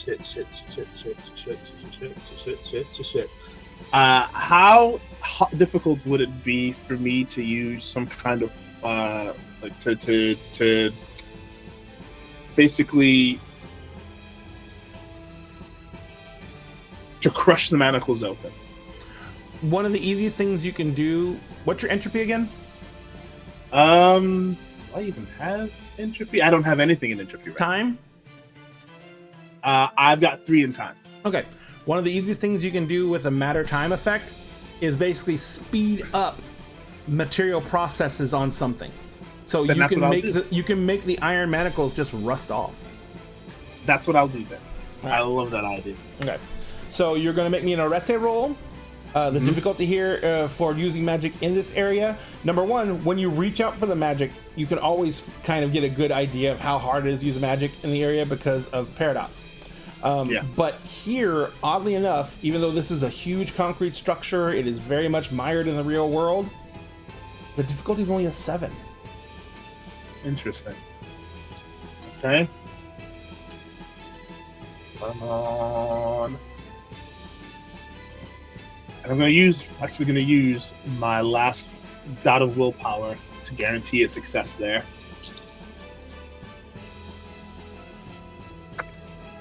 Okay, what do we got? 1, 2, 3 successes on the die. No failures. That's a total of 4. 4 successes? Yeah, you basically rust the manacles right off. And I'm going to put my staff, because I've got my staff in one hand and the sword in the other hand. Mm-hmm. Put my staff under my arm and rip what's left of the manacle away from him and kind of toss it to the side. Gotcha. And I'd like to look at whatever it is that's gagging him as well, if I have an option to do that, and see if there's anything I can do about that. I might not have an action to do anything yet, but I at least want to start focusing on it. Got it. No problem. It just looks like a leather thong. So that is your action. So next, coming up, Mark. Okay. The staff hits the ground. The ball goes rolling off. As the staff hits the ground, there is a large piece of amethyst in the end of the staff. As the staff's falling to the ground, the amethyst lights up. Oh no. And you feel a very odd sensation as everything that just happens rewinds. Oh no. As time goes backwards. So the staff was not affected by the effect. No. Okay. I'm going to spend rage. Okay. Is time already rewound, or is it in the process of rewinding? It's rewinding, but you don't have any actions on his turn. Oh. Yeah. That was my turn. I'm sorry. No, his effects cannot go off until his turn. So you see the body come back together. All the wounds that you did to him disappear. And the staff comes back into his hand. The ball comes back up into his hand. He kind of stumbles forward, and he turns around to look at you, and he looks at you and he says, "Ow." And then he just holds up the ball, and you see the ball is a sphere of black. And honestly, there's no reflection on it. There's no light. There's no nothing. Okay. Oh no. And it won't, what happens with it won't happen until after the next phase, which is Penny. Penny begins capping off shots at the Nefandi holding up the ball gown. As she does so, well, no, she wasn't doing that. She was throwing a grenade at him. So she lobs the grenade over at him. Let me roll for that real quick.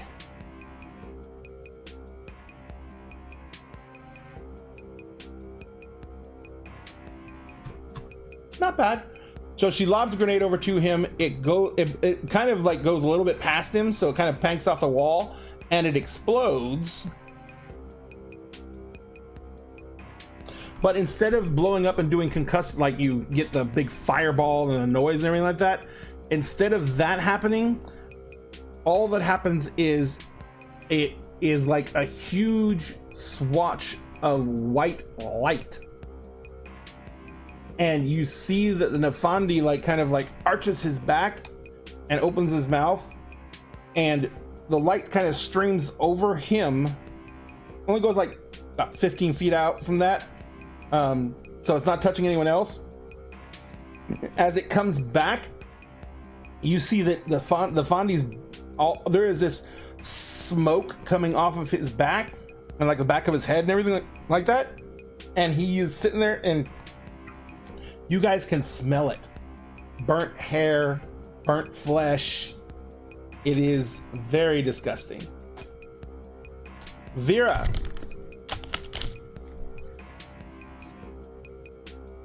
There is I'm having not dreams. Yes.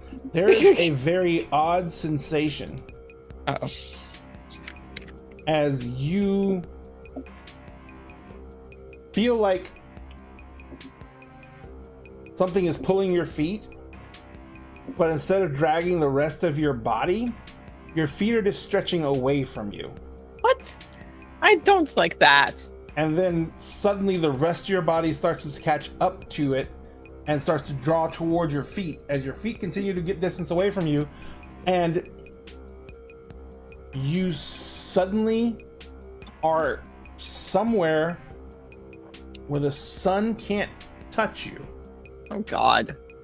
Oh God. But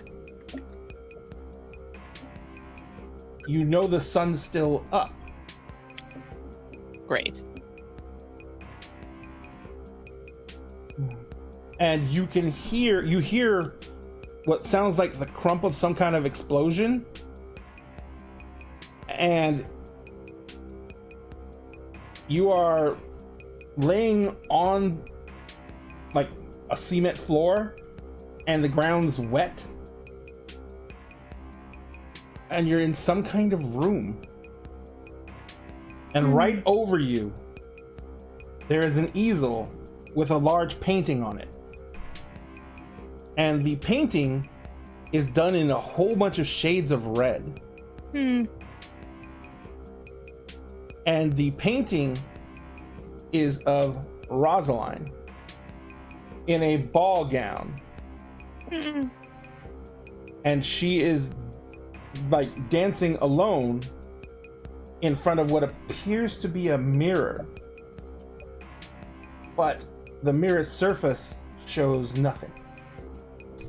No reflection. Interesting. What now? And you need to roll initiative, Okay, as great. you will be acting next turn. You'll be Oh. able to act next turn. Okay. What am I rolling? 1d10, and then you add the number of dots you have in wits plus your number of dots you have in dexterity. You add that number to the 1d10. So like if you have 6 dots total, Yes, then you have 7. 7 dots. So you add a 7 to the d10 you roll. Okay.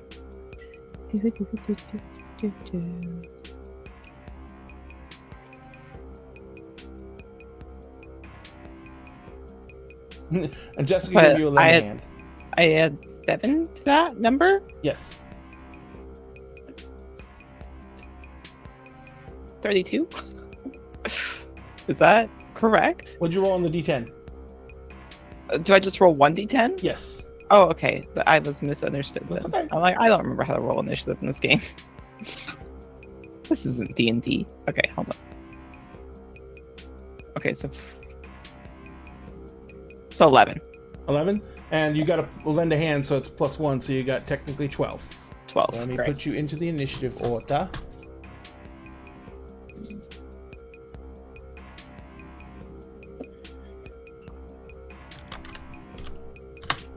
And so, all right. So, oops. So now we're going to be to the top of the round. Mark. Yes, sir. So he is standing in front of you, and on your turn, tell me exactly what you're doing. Okay. I am going to be dropping some rage, and I am going to be going a little bit strike happy. Okay. You want to know exactly like where every strike is going, kind of stuff? Kind of, sort of, yeah. Sure. All right. So first strike is going towards that crystal on the top of the staff. Okay. I will be spending the quintessence to pattern rend. It will not be magical when I'm done with it. Okay. Second strike is going through that crystal in his hand. It's I a will ball. also be crystal ball. Yeah. I will also be pattern rending. Okay. It will hopefully not be magical when I'm done with it. Got it. And then that will leave me with 2 more actions, and I will be pattern rending him. Okay. So go ahead and roll me the attack on the staff. It's not going to be much more difficult. Well, did your sword's special ability still work? Does it still do what? You still have all the special abilities on your sword where your difficulties are affected and everything like that? Yeah.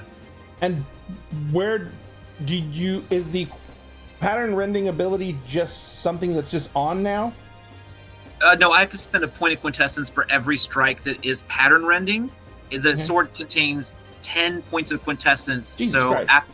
after this, there will only be 5 points of quintessence left to be able to pattern rend with if I need to. And you have a lend a hand. Oh, okay. So that's It's a plus one to one. It's plus 1 to 1 die. Okay. Well, I will pick which dice that gets the plus 1 very Absolutely. quickly then. I rolled a 2, so we'll put it on that one, and that'll be a success. So that is 10 successes. Mm-hmm. So then that will be 9 extra dice. So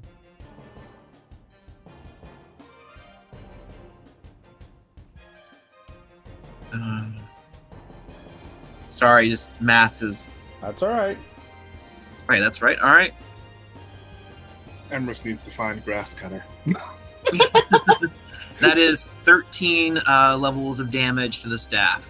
It can soak if it's allowed to. I don't know how these atoms work. Actually, you just cut right through the gem, cut right through the wood, and the top of the staff goes flying.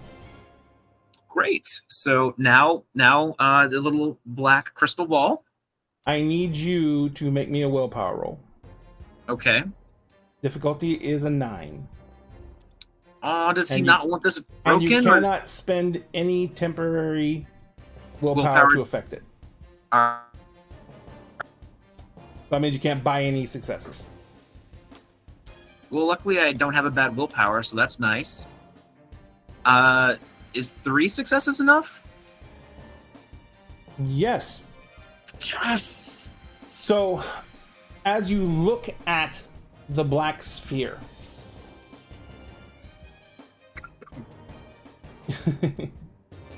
as you look at the blacks, by the way, you got another lend a hand because my wife is spend crazy. You get, but as you look at the black sphere, you feel yourself compelled to gaze as deeply into the sphere as possible. With 3 successes, you manage to not do that. Your willpower withholds. Mark's pulling some anti-cat vibes right now. But you also don't have an action. That action, or you're saying any action? That action. You can still use your next rage action. Okay. That was just mean. So now instead of hitting the sphere by gazing at it as I strike it, which I normally would do, I'm just going to go ahead and look up at him and strike where I know it's at, which will probably raise the difficulty a little bit since I'm not looking at it, but whatever. I don't care right now. I'm still going to pattern rend it, but strike where it is without actually looking at it while I do it. Okay. So that is going to raise the difficulty. The blind strike, it's a small object, so it's going to go up by 3. So what's Okay. a 5? Yep, difficulty 5 for me right now. Mhm. And I can add +1 to any dice, right? Yes, you still have a lend a hand. All right, so that is 8 successes. He's got another one from me. Oh, I'll use it on the next thing, I guess, because Got it. so that's 8 successes. So then let me roll the damage dice. So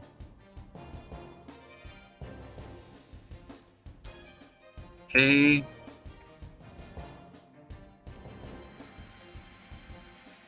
That is 12 levels of damage to the black Come on. crystal ball. All right.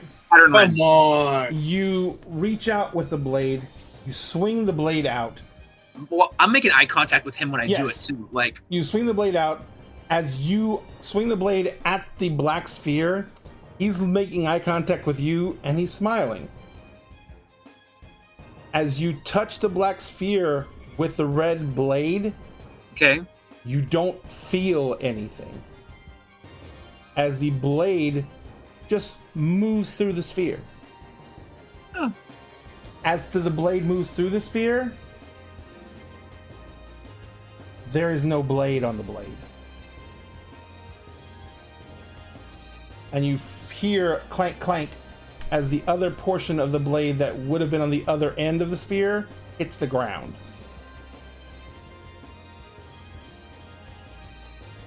well,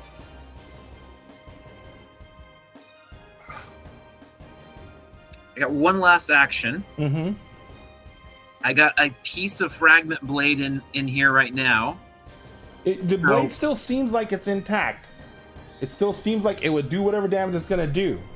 It's Okay. just been significantly shortened. Yeah. Pattern rend activation. And I'm just coming right into him with it. Got it.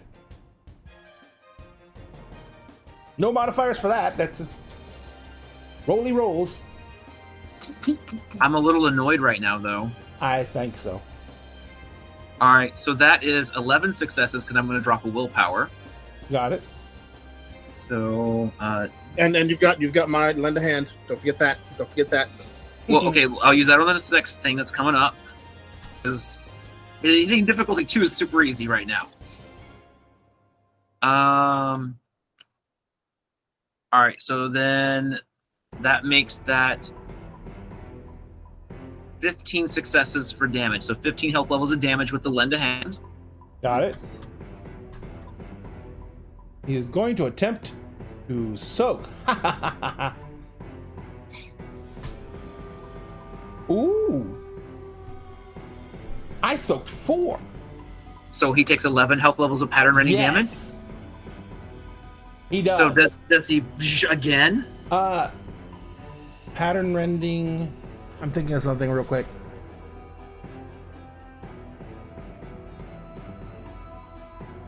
It still would work. No, it still worked technically. I'm going through his preventative measures Okay. that you basically just blasted through that now exist, but I'm trying to remember if pattern rending negates their abilities or if it just does the damage. It's ag damage that rips apart the essence of what they are. So if he dies, like I'll tell you right now. But no, it destroys the items. That's what it does. If it does enough damage to get through them, it's not like his magical armor is depleted. It's gone. Yeah. Because it pattern rends. You see This will be the second time he's been pattern rended. Technically, yes. You see several, 2 rings, one on each hand, just wink out of existence.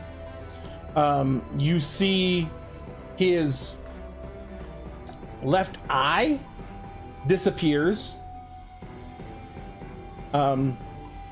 And you see him, like, you still see him take a grievous wound across his chest through his Right, robes. I brought 4 rage for 4 extra actions. That's Mhm. 4 actions, but I still have my base action too. Is he still around? Yes, and you still need to soak 4 levels of ag. Okay. Do I know where this ag is coming from? The green chemicals in the air around you. Oh yeah, the green Oh, chemicals. Those darn green chemicals. Okay, I'll drop a willpower, and that'll get me to 4, and then I'll be okay.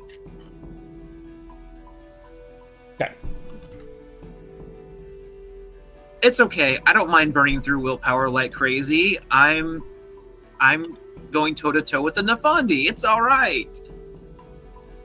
So then my normal action that I forgot about to the last second, which I'm glad I remembered, I'm going to use Quintessence again. So there's 4 left. You spent 4 points of rage. Yes. You also need to make me a willpower check. Not a problem. Difficulty is a 9, I think. Yeah, it's a 9.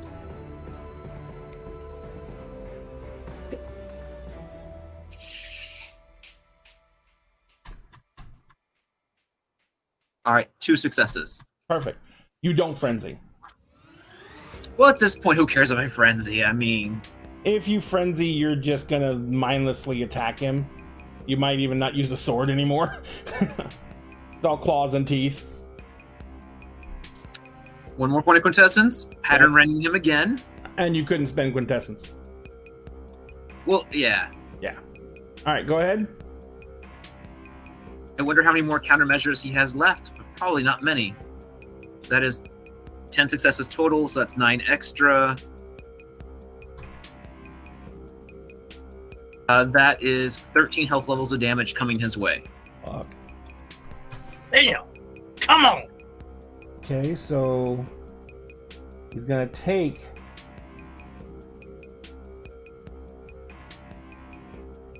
shit. He's still alive. So what was your attack doing? You were just like driving the butt of the blade into him.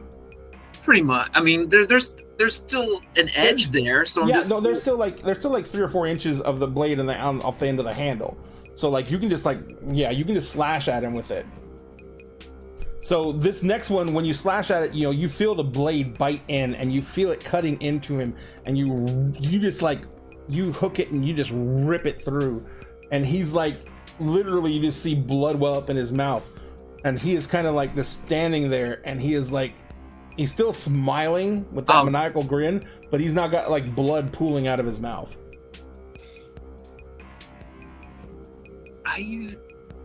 Did more of his stuff vanish again? Like, did he have more? No.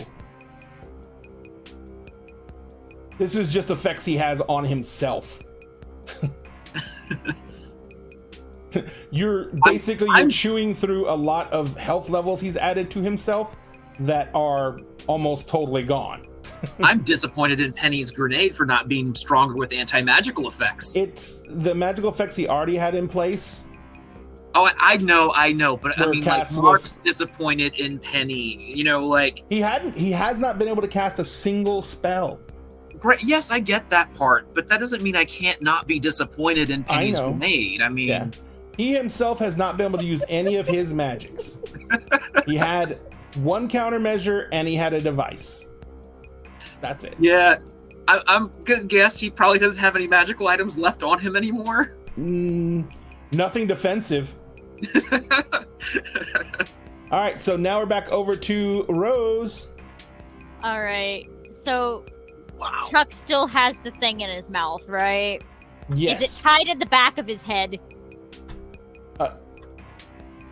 Yes. We're gonna untie it so his mouth is free. All right. I gotta do something for Tuck real quick. I forgot. Uh-oh.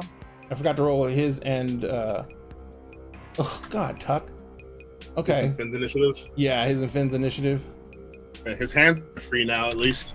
Yep. Yeah. Are his legs bound too, or They're just bound. his hand? His legs are bound too. That'll be what I get to next. Yep. So Tuck has got crappy initiative. What's Finn got? Okay. But Finn's is bound as well, so he's on the chair. All right, so you go up there, you untie the leather thong from the back of his head. As you take it off, you can see like his seaming is still noticeably dimmed. Oh. Like he has been wearing cold iron for a bit, which is why he couldn't bite through a leather thong.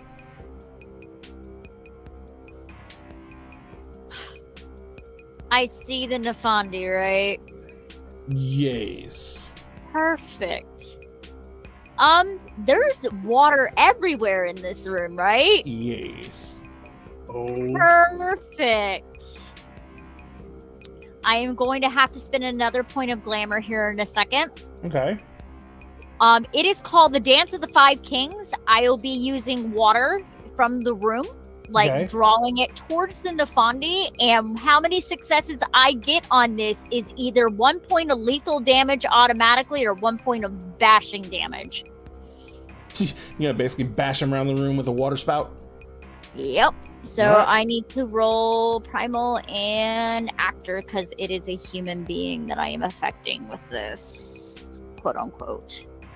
Oh, and yes, for the question, claws are definitely ag, but so's his blade. Still a 7. Yes. 1, 2, 3, 4, 5, 6. Jesus Christ. Yeah, I had Alright. 2 10. So you are doing, what are you doing? Lethal or bashing? It's up to the storyteller. Oh, okay. What is the effect you're desiring? Let's put it that way. So basically, the water is going to start slowly pulling up Mm-hmm. underneath the Nefandi, and then it's just going to shoot up as a water spear going right through the center of them. Ew. That's gross. Solidified water. So how many? We can just make it an ice sphere, actually. I can. Let's do that. So what? So what's the total amount of damage you did? 6 or 6. 5? 6. 6. Okay, 6. It is per success. And it's lethal damage. Hmm.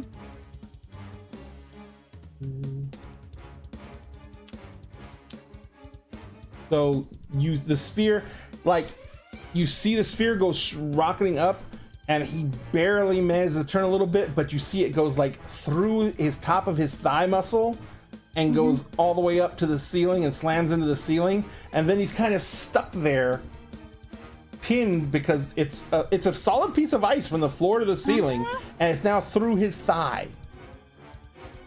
So he's kind of stuck like Chuck. So that is Rose's action. Sphinx. Rose, did you want to do the mouth thong? She'll whisper right by your ear. Oh, okay. Then I'm going to. Is he wearing cold iron at his feet too? Yes, around his ankles. Same thing. Gonna fast forward time to Make it make rust. it erode. Yeah. Make it rain rust. Make me that Make roll. it rain that rust, baby. 1, 2, 3. 3 successes. Wait, and that one of those successes was a 10. Does that double? Yes, on the retro roll it does. Then 4 successes. You like just like last time, the manacles are basically turned to rust. Which is good because that means you didn't like just break the chain, which would left him wearing the manacles. Now the manacles are completely gone. Sweet.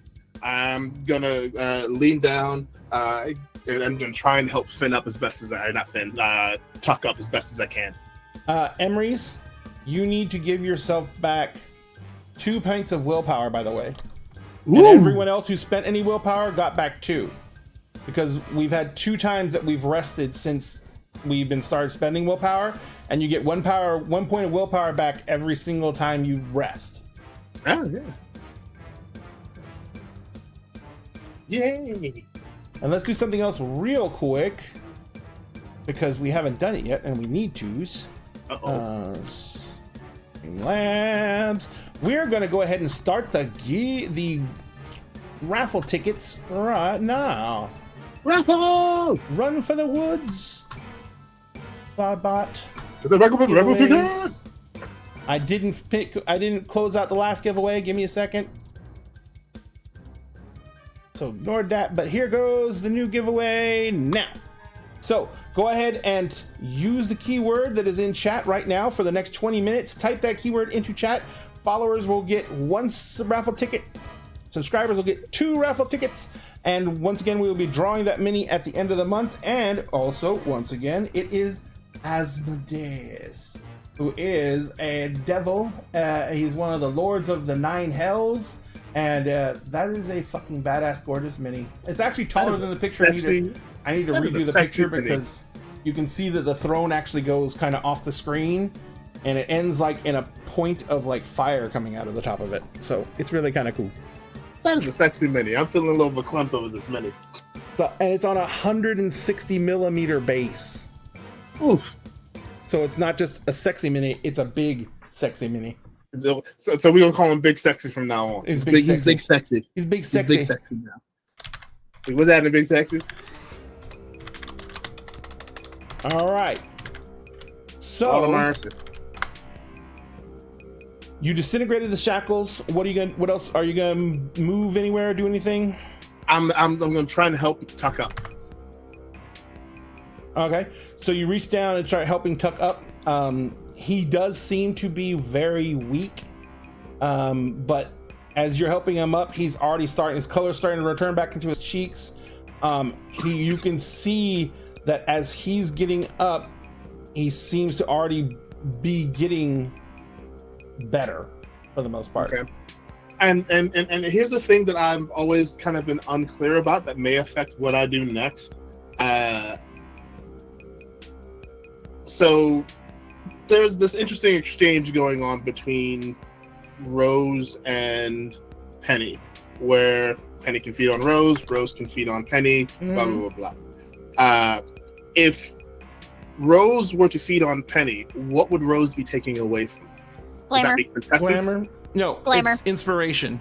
It's just creativity. And Rose, at this point, because of the situation you're in, Rose could not feed on Penny. No. Penny has to be Okay. actively using her creativity unless you're going to reap instead of feed. No, there's another way that I can get glamour, and that is through Brisket due to one of the abilities that I specifically Oh, no, gave yeah. him at character Yes, creation, which yes. is 3 points of glamour. Yes, Brisket is a little glamour pouch. The reason I'm asking is because I want to volunteer glamour to Tuck to help revitalize them. So I'm wondering how that would work, or if it's something I can do. You are asking Tuck if there's any way he can pull glamour from you? Yes. Tuck looks you in the eyes and says, "Not in any way healthy." Okay. Yeah. There's 4 ways: Reverie, Ravaging, Rapture, and Rhapsody. Yeah. And at this point, the way things are, he would have to do a ravaging. Gotcha. And Not okay. pleasant. yes. And that means he would basically need to allow his unseelie nature to reign free, and then his unseelie nature would determine what the ravage is. Gotcha. And it's Like, not okay. nice. Okay, then how about I just give you some cover to do whatever it is you're gonna do. He says, "That's good enough." Righto. All right, so you helped him to his feet, so he's going to start out from that standing position. That's Sphinx's turn. Vera, how many points of dex do you have? Looking 3. Okay, you're going first. Okay, great. I'm laying on the floor. Yeah. Yes. I'm awake though. Like, yes. okay, You are great. completely conscious. I look very confused. And then sit up. And then kind of look around the room of, where am I? And You then my mind immediately goes to, what did Elder Primogen do? Like, that is her instant blame. What did the Primogen do? Yeah, because he was there when she was asleep. Yep. So her first thought is, what did he do? But you see Rosaline. Oh, we're being rated by Dyson Autism High. Love What's you very happening, much. everybody? Thank you for the raid. Remember, we're doing our raffle giveaway right now. So if you follow us, type !devil, and we are giving away this guy at the end of the month. Followers get 1 ticket, subscribers get 2 tickets to the raffle, and we will be giving away this guy at the end of the month to 1 lucky winner. It's Asmodeus. He is from AKA Big Sexy. yeah, aka Big Sexy. That mini is on a 160 millimeter base, and it is printed out of that quality. It's an HD printed mini. Then we'll be giving that away at the end of August. So be sure you follow us if you can, because you will be able to get raffle tickets if you follow us by typing in !devil into chat. Dun dun dun. Yeah, so Dice Nautism, I hope you follow us. And type in !devil. Now, and I hope your stream was good. Yes, it probably was. Okay, so looking around, she sees her companions for the most part, except for the invisible one. Mm-hmm. Yeah, she's still invisible. That's correct. I didn't even think about that. Yep, she is. Great, cool. We love that. I'm gonna stand up and dust myself off, and then I guess very quickly make my way over to Emery's. Gotcha. Hi. Oh, goddamn. Hi. When? How? What? Who? I don't know. I'm just here now. This is kind of what I've given up understanding everything. It's probably for the best. Yeah. I felt like my feet were being like elongated and then my body was pulled on with it. And then I woke up here under a lovely picture of Rose. I'm not gonna ask too many questions about that. I'll burn it later if I have to. It has to be a Thursday. It has to be a Thursday. It's gotta be. Okay. No one gets the hang of Thursdays. Not ever. Psst, there's a Nefante. We gotta fight, y'all. Oh shit! Oh, are we fighting? I thought I warned you guys. No.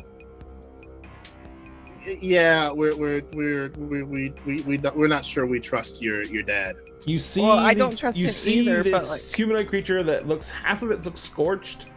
It is standing there. It's still holding a ball gown in front of it. What is the actual plan here? Do we have a plan? Mark fucking vanished, and I have no idea where he is. Presumably, he's doing something reckless and dangerous to help us. Always, yeah, of course. Wait, Mark's okay? Yeah. Oh, yeah. Mark's back. Mark's Great, back. cool. He missed that whole Okay, thing. I'll ask more questions about that later. Great. Sure. What do you want me to do? We just Tuck's free. Tuck was in binds. Hi. Free Finn.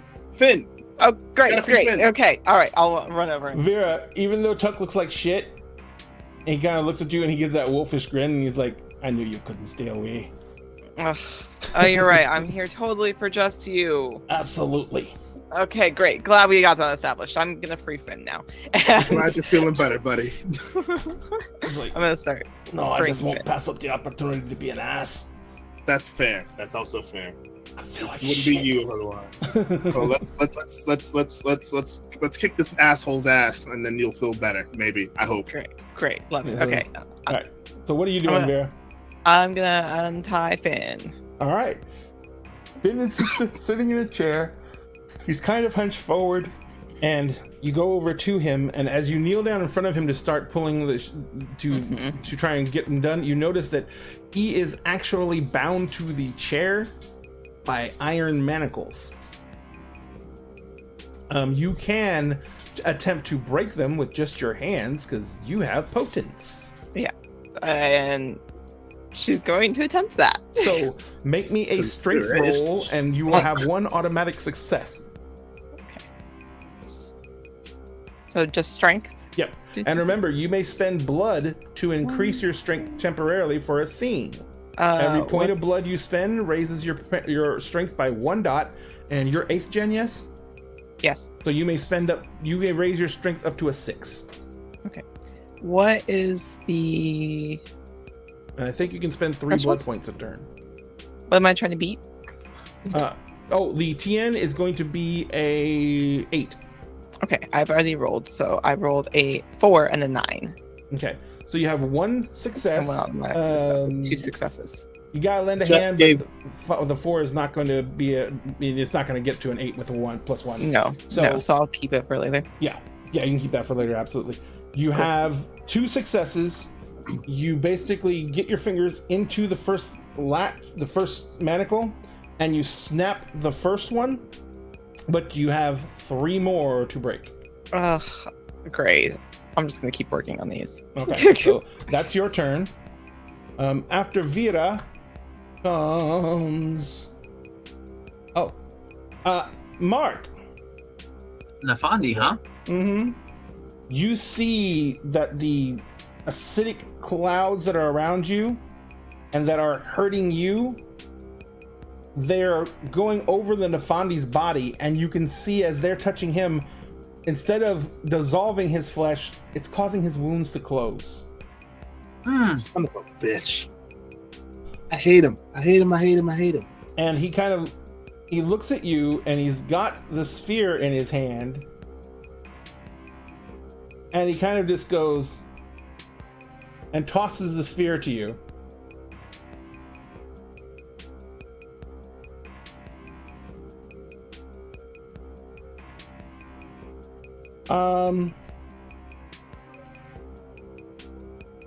You have no actions left? No, because I went first. Okay. So the sphere hits you. Kind of like hits you in the shoulder. There's no physical feeling of impact. It just moves through you. But you feel the pain. Your left arm now kind of just is hanging, as most of your left pectoral muscle, your left shoulder blade, and a hole out the back, and the top lobe of your left lung are gone. I mean, this is what regeneration is for. It is. This is technically not ag. Oh, that's actually beneficial. That's Here's nice. the odd thing. Oh, Okay. It doesn't seem like you're supposed to have the top left lobe of your lung, or that left pectoral muscle, or that shoulder blade, or any of the other tissue. As you regenerate, all that will not come back. Oh, And you take 5 levels of non-lethal lethal damage. Sorry. did I get to soak, or did I Yes, just? you absolutely get to soak it. Okay. But all that means is that your regeneration will make all of the blood vessels close up and the skin heal over, but you're still going to have basically a hole through you.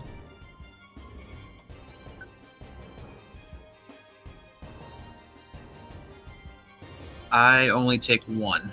Okay. Yeah, so what happens is, like, literally, your regeneration heals around this hole. And your left arm still will not function right because there's no muscle groups there. Do I get my counter magic dice against the effect? No. I have 3 dice of counter magic that's specifically Ennuy's magic that would impact me. Oh, you just remember, Emerson, you don't know this, but around Mark's neck there is a silver ring. He refers to it as Vivian's ring. It was gifted to him by his grandmother, who says it was the ring that was given originally to Merlin from the Lady in the Lake. Oh boy. It's just magic protection. That's all. Normally what would happen is, if a magical effect were to be going off on you, that would automatically discharge. This is not a magical effect. Okay, so no protecting. There is kind of, oddly enough, there is no effect. It's nothing. It just negated everything it touched. Yeah, you know what? This Nafandi's not going to exist at the end of this round. And as that happens, on the Nafandi in front of you,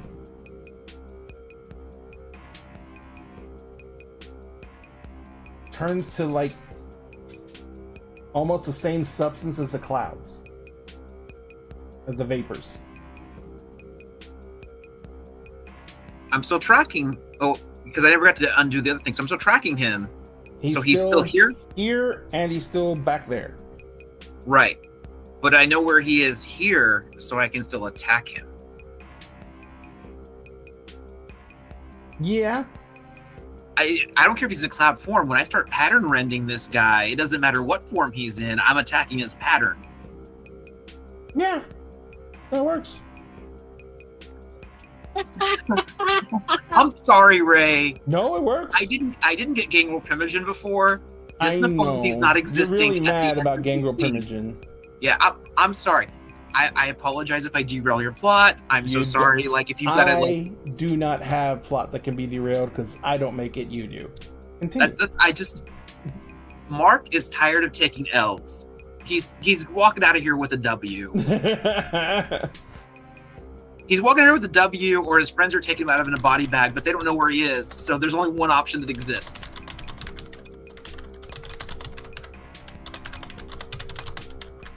I feel like the Nefandi was at the end, and it's about to be top of round for me.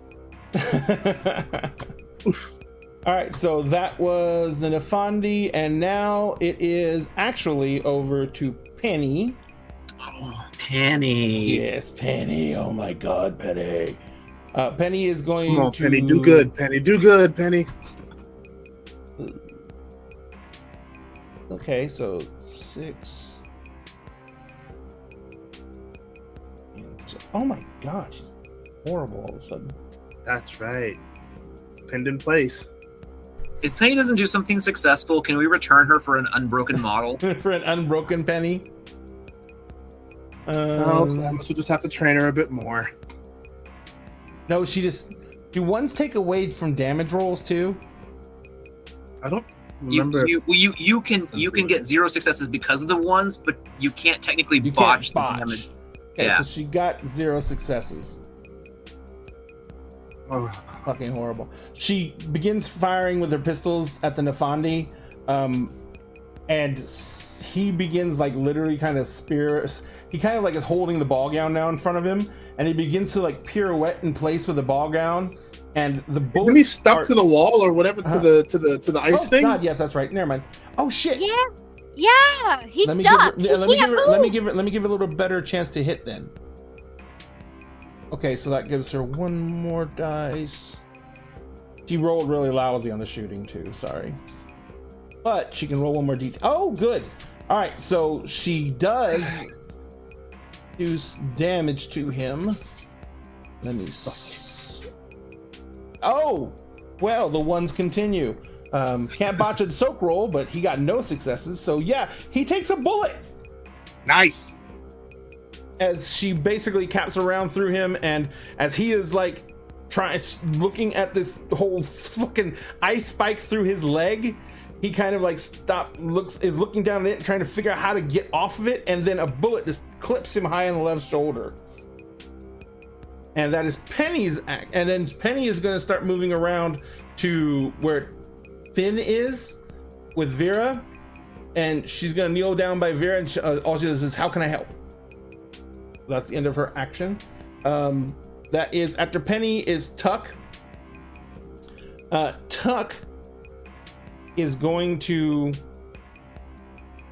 reach into his shirt, pull out a pendant that is on a chain. He's going to take the pendant, puts it in his mouth, and he bites the pendant off the chain. And as he does so, Rosalind, you see there's an infusion of glamour. And as he does that, his sword appears in his hand. So that's Tuck's action. Finn's still unconscious, so we're going back up to Mark. It's weird. I know where this Nefandi is. I think I am going to take some actions. So you know what? I am super annoyed. Mm-hmm. I am super annoyed. And I am just going to fully embrace the rage. How much rage do you have left? But that's the thing, Ray. See, I have now gone through all my temporary rage. Mm-hmm. So I will burn a permanent point of rage, which will Ouch. then refill all of my rage. Nice. Now And- you must make another willpower roll. Right, but I'm going to have to be making that anyway. So I Yeah. have decided that I will be spending 7 total points of rage this round. Can you spend 7? I can. It requires me to make a willpower roll to not frenzy, but I'm already making that willpower roll. So Because you it's the burn a same permanent difficulty point of either way. rage. I Yeah. embrace the whole moment of anger. I think you can technically choose to fail the willpower roll. I don't want to actually frenzy. I just want Okay. to do actions. Well, make me the willpower roll. Why would I want to actually rage? You mean frenzy? I don't. I don't think. Life loves me. Oh, 5 successes. And you gotta lend a hand. Oh, well, I will I use got that. you, man. I got you. I will use that coming up on a difficult roll I've got. All right. Not my easy So- one's a difficult one. You manage to fend off rage or frenzy. You spend 7 points of rage. Yes. Damn. Make me a gnosis roll. Okay.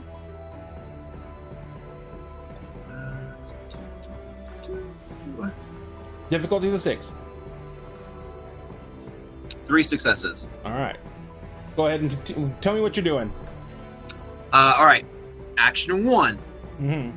Pattern rending the Nefandi. I'm Mr. kind of gonna Eggman. I'm gonna slow my actions down as I go. Like I have other places I'm going with some of these things. I just need them dead before I start doing the other stuff. Okay. So as soon as he's dead, I'm moving on to the rest of what I want to do. Got it. That is 10 successes on the attack roll. Difficulty 3. Uh-huh. That is 15 successes for the Jesus damage. Christ. So he will need to soak 15 levels of ag pattern rending. And Is that bitch dead yet? guess how many I soaked. I'm hoping 0, but You who are knows? correct. Is the Nefandi still around? No. Okay. He had literally 5 health levels left. Are there any magic No, items that are 4. falling out of these clouds? Or they've just gone too? No, I don't think you destroyed any of the other magic items that are falling out of the cloud that was on him. Right. So I just don't know if they reform would or reform, yeah. Okay, well, I am just gonna sort of like take an action and grab them like with my shirt or something. Just like use a piece of clothing to like and just grab them up because I don't Okay. really want to take time to pick them off the ground. Okay. Action 3. I Oh, am you don't have entering. much of a shirt left. Well, great. That makes it easier to take off. Okay. See, I'm looking at the bright side, right? Action 3. Enter the Umbra. Okay. Action 4. Get Mhm. back to where my friends are. Okay. Action 5. Exit the Umbra. Okay. Action 6. Where's this version of the Nefandi? Probably about 15 feet away from you. Great. And my blade is going into him. Okay. Pattern rending. See, I don't realize if there's 2 of them or this is all an illusion. I really don't care right now. Both halves of him are going to die. Right. So go ahead and give me your attack roll.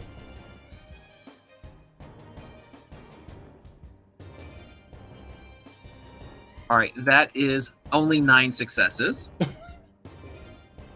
it's only 9. All right, so difficulty 3. Ivy, Jessica was asking if you're frozen. You're like- Nope, just enjoying. That is 12 levels of damage for him to soak. Mm-hmm. Soak 2. That's 10 ag, Uh-huh. unless he's got magic to protect himself. This one, yes, he has magic to protect himself, but he's already taken 5 levels of damage. All right. 6? According to M. 6? Okay. That's 10, that's 16.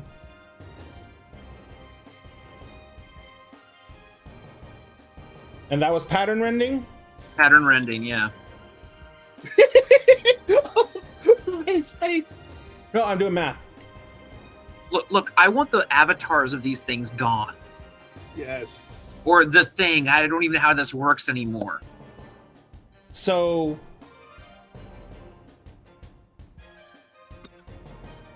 he's gone.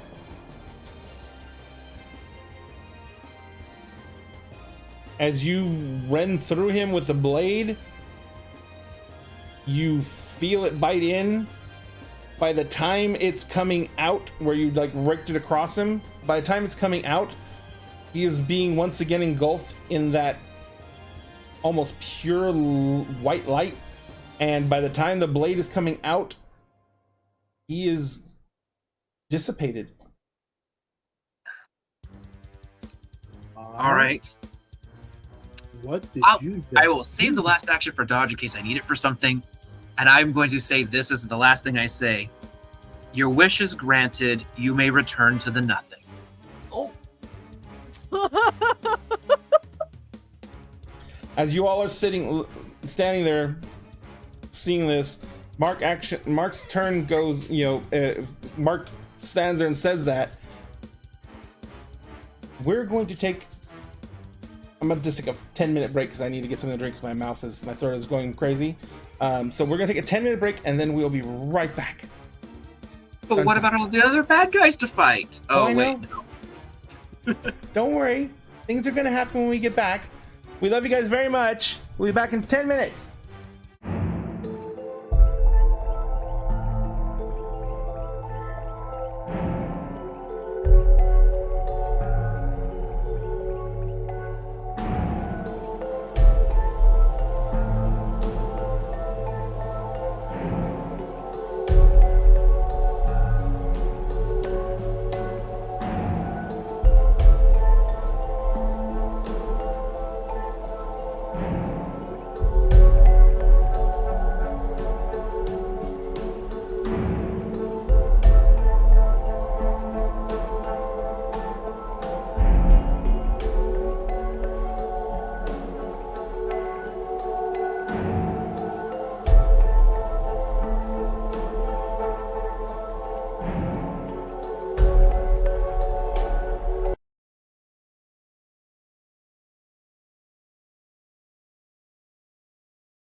gentlemen, we are back. Thank you very much for letting us take that little bit of opportunity to go refresh, go drinks, and head to the bathrooms and stuff because we needed it. But you know, the entire time we were on break, you know, Em was yelling at us. We had to get back. She still wants to burn the world down, ladies and gentlemen. So before we pick back up, I'm asking you, Sphinx, as the player, has Emrys ever seen anything being pattern rendered before? No. Okay. And Sphinx as a player, does Sphinx know the significance of pattern rending within Mage Society? Yes. His Tati has told him about this. He's never seen it himself, but he doesn't know it. He doesn't know that it is a phenomenon that exists. You just witnessed it, my dude. Although But if you don't do know you you know witnessed the it, I'm Do you know not the gonna- significance of it in the rules of how mages are supposed to interact with the world? Pattern rending would is a say- big fucking no-no. Yeah, I would say that Emrys has been taught that by his Tati. It is incredibly Vulgar. Yes, it is absolutely incredibly vulgar. It is literally rending something out of reality beyond any type of natural pattern or any type of natural act. So it is literally rending a portion of reality out of existence. And that Sounds is about right. that is very not not allowed. Yeah. That All right, makes, so- that makes sense. Pardon me, I apologize. Ivy said Ivy's still dealing with the flight thing, so she said if we need her, she will come running back into screen. But she said to go on without her. And we only have a few minutes to go because we're getting on to 11. However, what I wanted to go over is this: you guys, after Mark rends the Nefandi, and he is just gone, and Sphinx, Emery's can feel the sheer enormity of the prime sphere being used in this attack. The use of prime magic in an attack is incredibly serious, and it's often prime is used to do things like strip magic from a mage completely, or something even worse, which is What I just witnessed. Yes. I assume. pattern rending.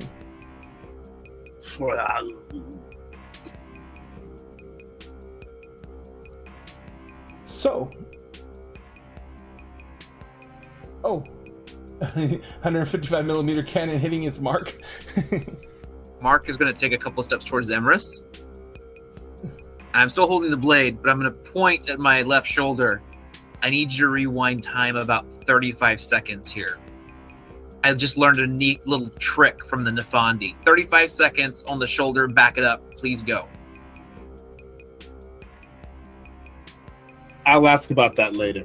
And I'm going to go ahead and try to rewind time for him. All right, what's your time? I think that depends on the number of successes. No, that I what's your get to time do it. sphere? How many dots? Oh, I've got 3 in time. Okay. What is your prime? 2. Life? 0. Spirit? 1. That should be enough to put together a rope. You Okay. don't have life, so the hardest thing is going to be the regeneration of tissue. You have lend a hand. Oh, cool. But since it's not technically regenerating tissue, you're just rewinding it. What you're really going to be doing is using spirit to lessen the system shock on him. And go ahead and make me your arete roll. And the Okay. difficulty... Actually, no, the difficulty is a 7. Okay. I feel like there's a button there. Nope. Okay. I'm gonna spend a willpower to guarantee at least one success.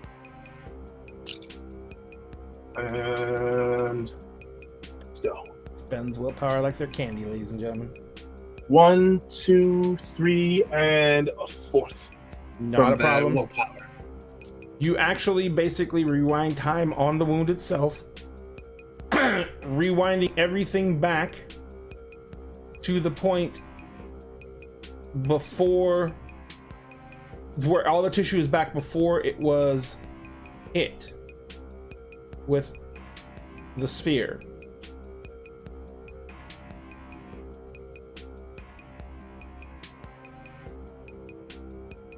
Nothing happens.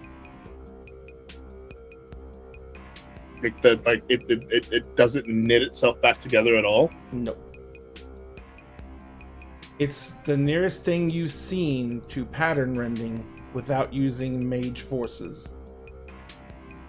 That does not exist. No, like I ripped him to fragmented pieces and time rewinded him back together.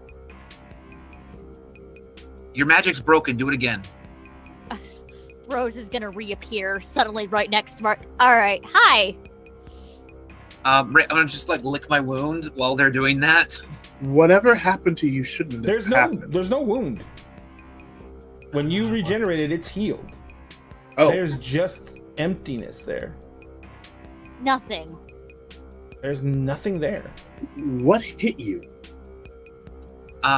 Okay. Right. What- I'm gonna grab onto everybody and we're gonna rip No, into no, the Umbra. no. She's resisting. What is that? What are you doing? BT Okay, well special. whoever's going with me is going with me. Yeah, It's- we have It's something been more untied important yet. first. Is what? It's been untied yet. Yes, with you and Penny working together, using her little bit of matter and Right. your brute strength, you basically break Finn out of the shackles. Incredible. I help him up and hold him like against me. Great. You help him up. You're holding him up. You hear him mumble in your ear. And he says,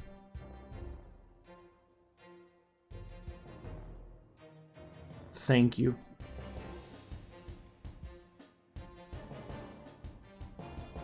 We need to leave."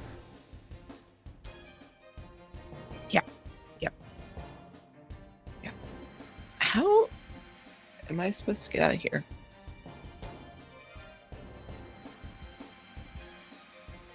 With Finn's magic and mine, I can open a way that will be into darkness Okay. and take you back to where you started from. Okay. I'm just gonna look to the rest of the group. We need to leave now. Yep. We have only a short time. I have been managing to hold the veil intact, but the Nafandi had weakened it greatly. Waiting just on the other side are Fomori. Oh, great. Evil, corrupted spirits. And they were meant to ambush you. I managed to keep them at bay while the Nafandi was distracted with his present.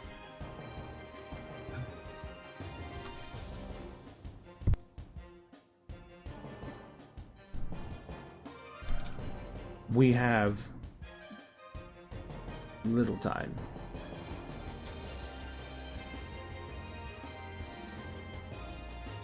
Okay.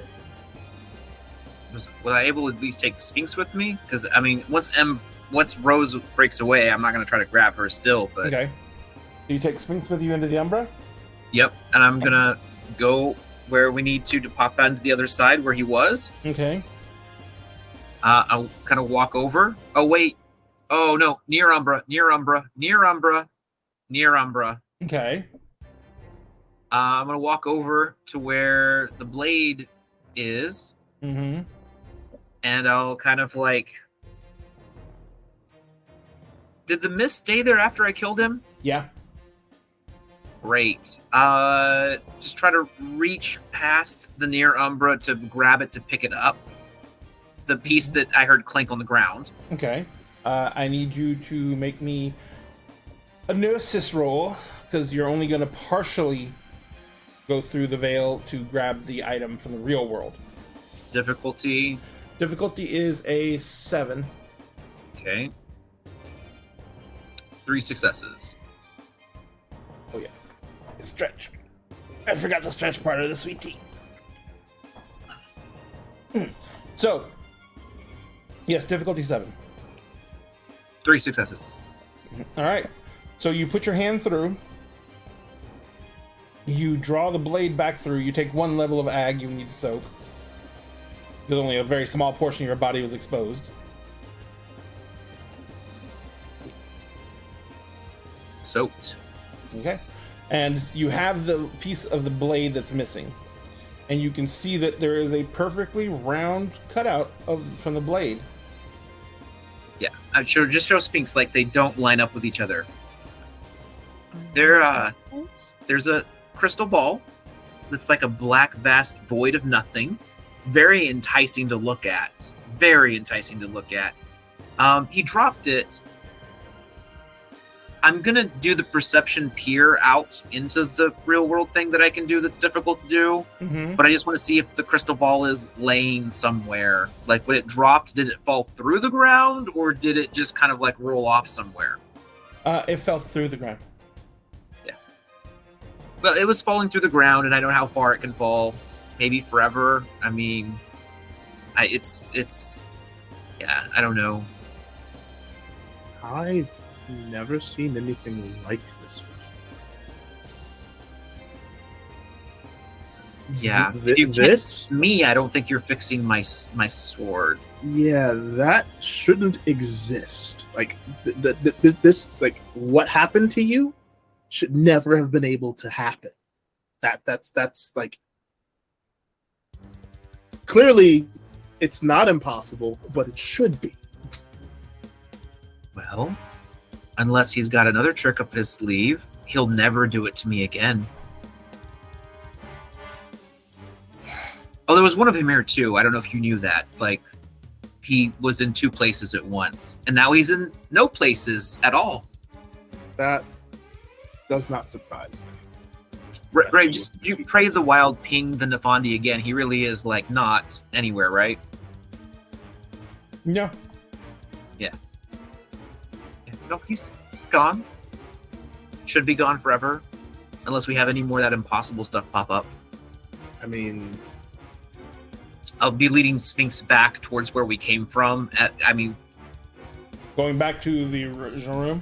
Yeah, but I'll like take my shirt. Oh yeah, by the way, I don't have my shirt on. It's Mark. You notice that Mark has a bunch of areas on his body that are pink, like fresh wounds, and they're all over his body and they're in weird patterns.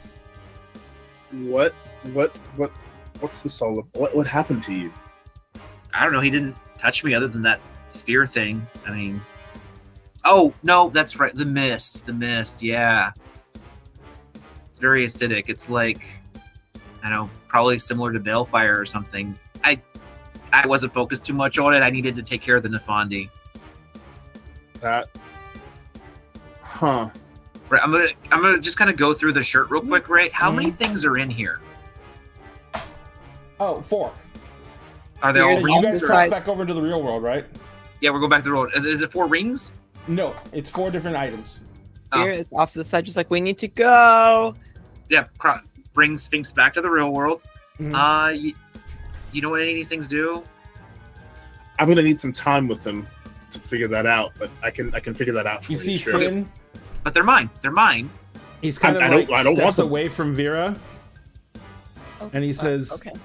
"I will take us back to Vera's room because I can only have the strength to do one portal." Okay.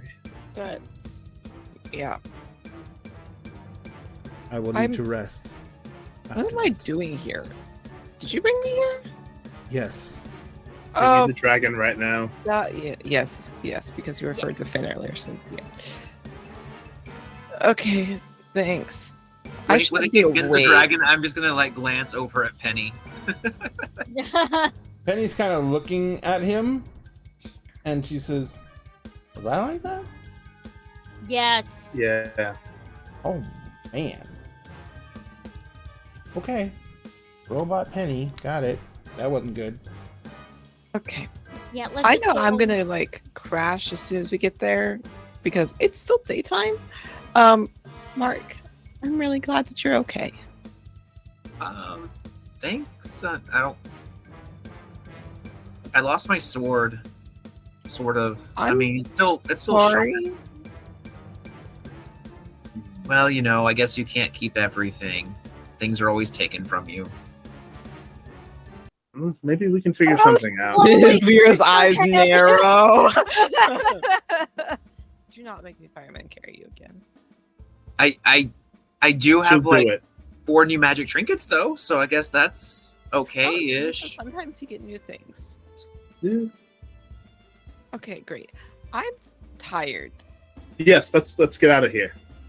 We need to go. So Finn kind of like looks around at everyone. Are we prepared to leave? We're just Oh. gonna grab Tuck by the collar, make sure Tuck is with us. Oh yeah. Tux hold on, kind of walks over.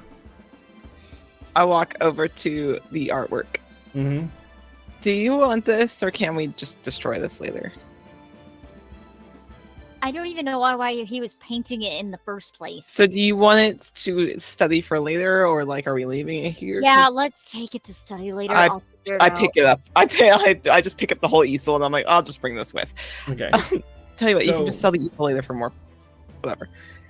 Finn holds his hands out ahead of him and closes his eyes, and you see on the ground, you just see vines and moss growing out across the ground, and they grow out and around into this arch, and it looks like water just rains down from the top of the arch and crosses it, and Finn says, "Step through and you will be in Vera's room at her hotel."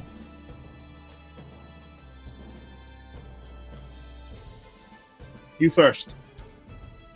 I have to hold the way open. But you also have to come with us. Yes, I I don't know think that. that will be a problem. Tuck Okay. says, "All right, I'm gonna go scout the way." Mm-hmm. He steps through. I'll step through Alright. next, and I'll just look at everybody. I mean, I'm already missing part of my shoulder. How much worse can it get, right? Don't ask that question. Why would you Just ask through. that? Like literally step through, like right after I say it. You're in a hotel room. Nice, nothing special, just a hotel room. No windows. You see that there is a bed, and there is it's like a little sitting area, desk, and a little, the dresser with the TV on it. And in the chair in the corner of the room, sitting upright, but with head leaned back against the wall and eyes closed, is that large gentleman you saw who was with Vera and Sphinx and Emery's the other night. But he's just sitting I've there, not never moving. seen him before. Yeah, you haven't seen him before. But I think Tuck did see him. I'm trying to remember if he did. Yes. Yeah. No, he didn't. No. So Tuck's No. kind of like, oh. Don't touch him. Don't.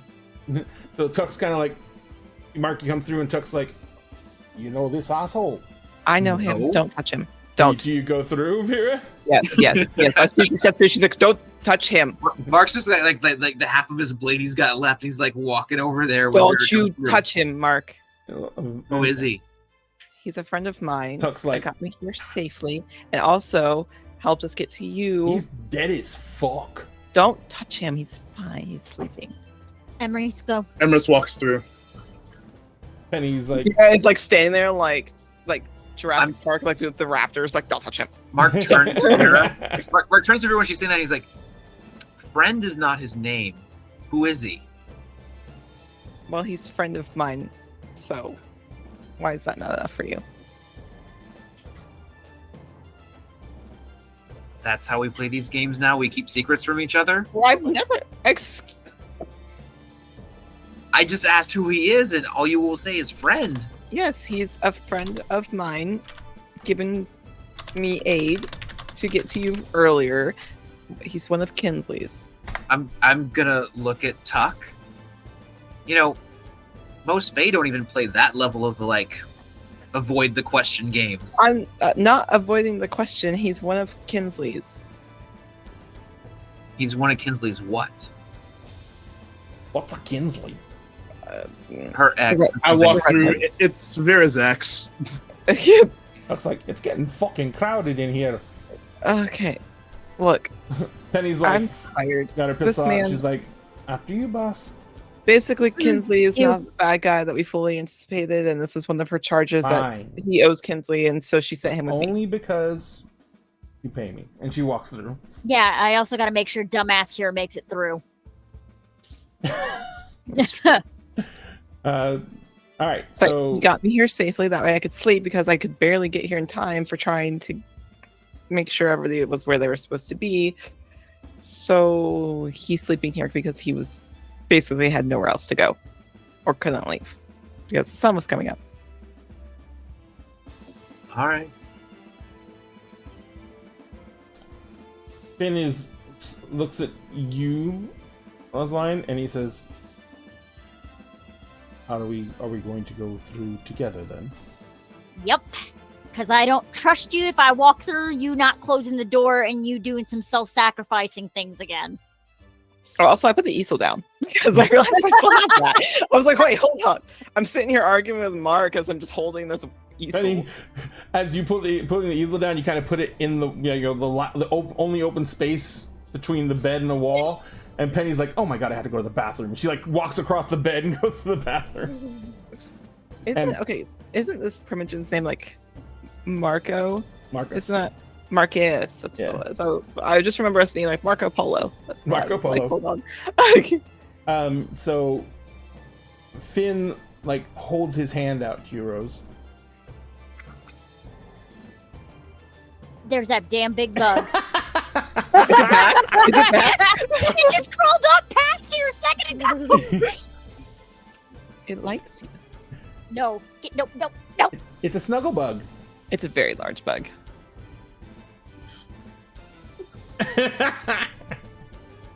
So, but yeah, Finn holds his hand out to you.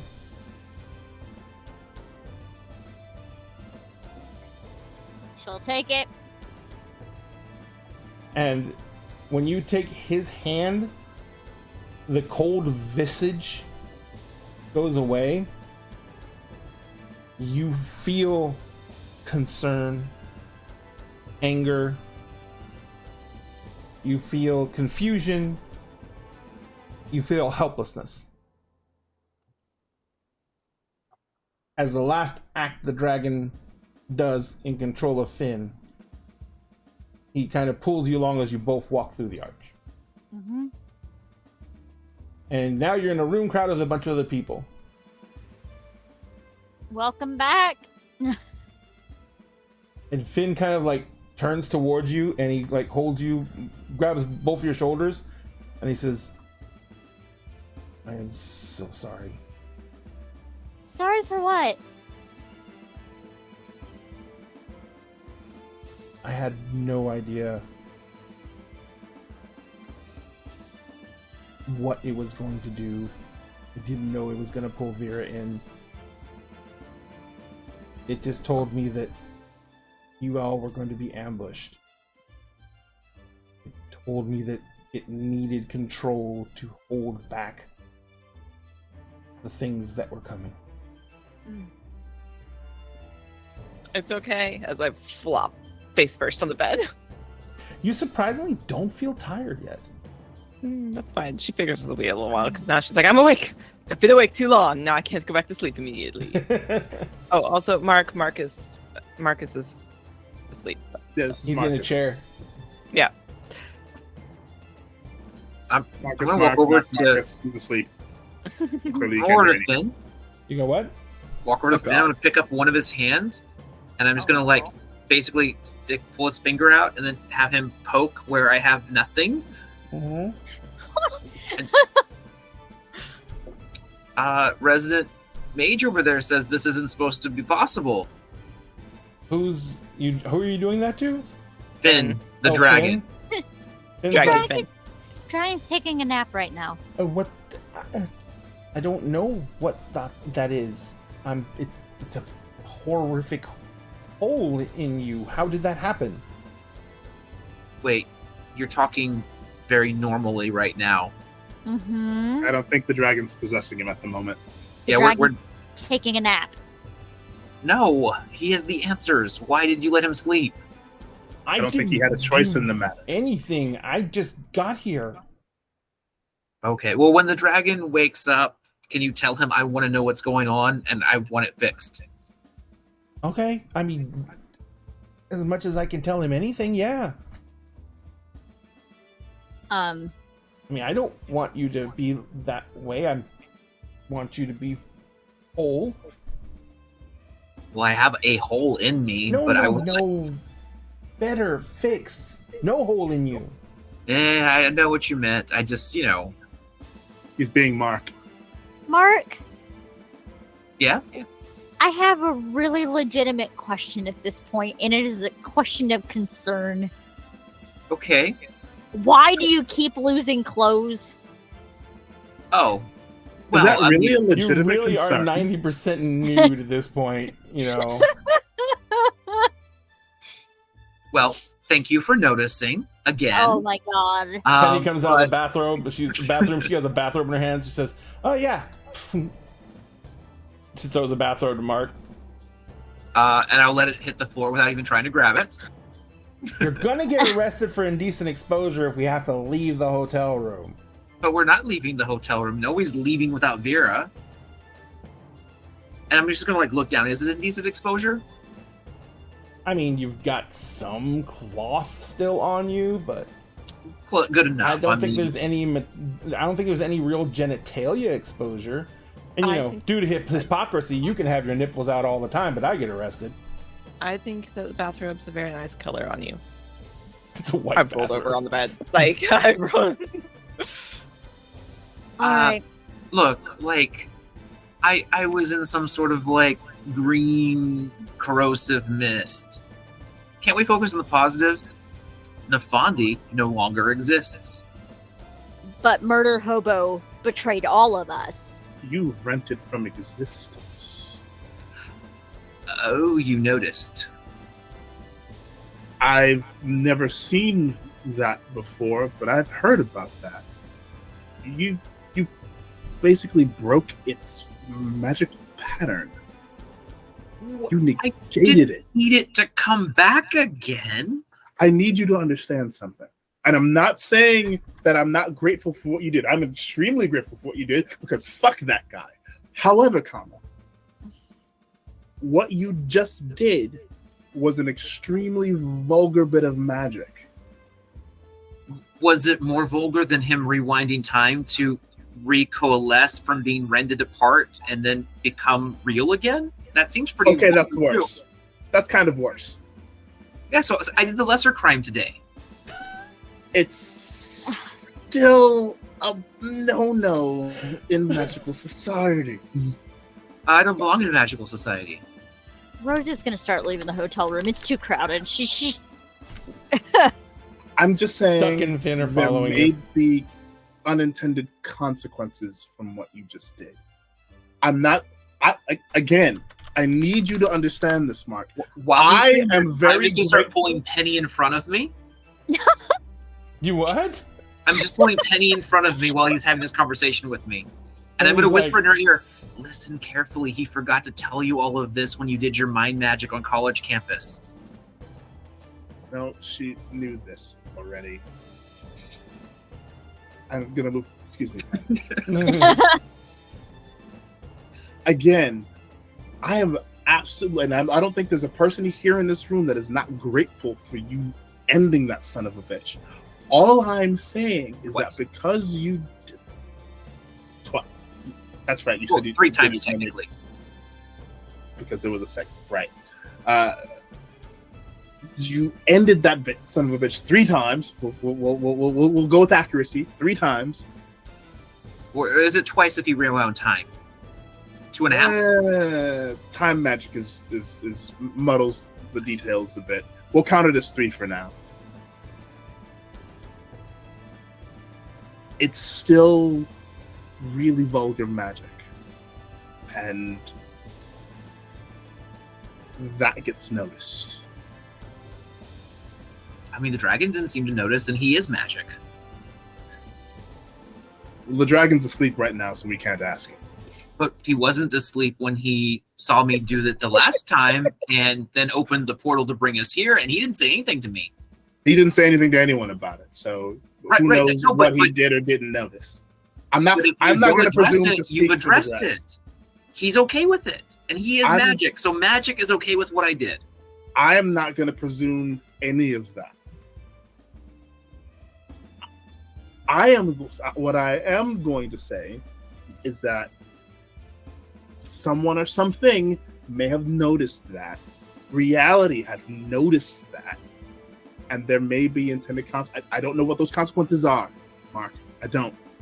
I wish I did, but I don't. I mean, that seems like a blind spot. That's your job, right?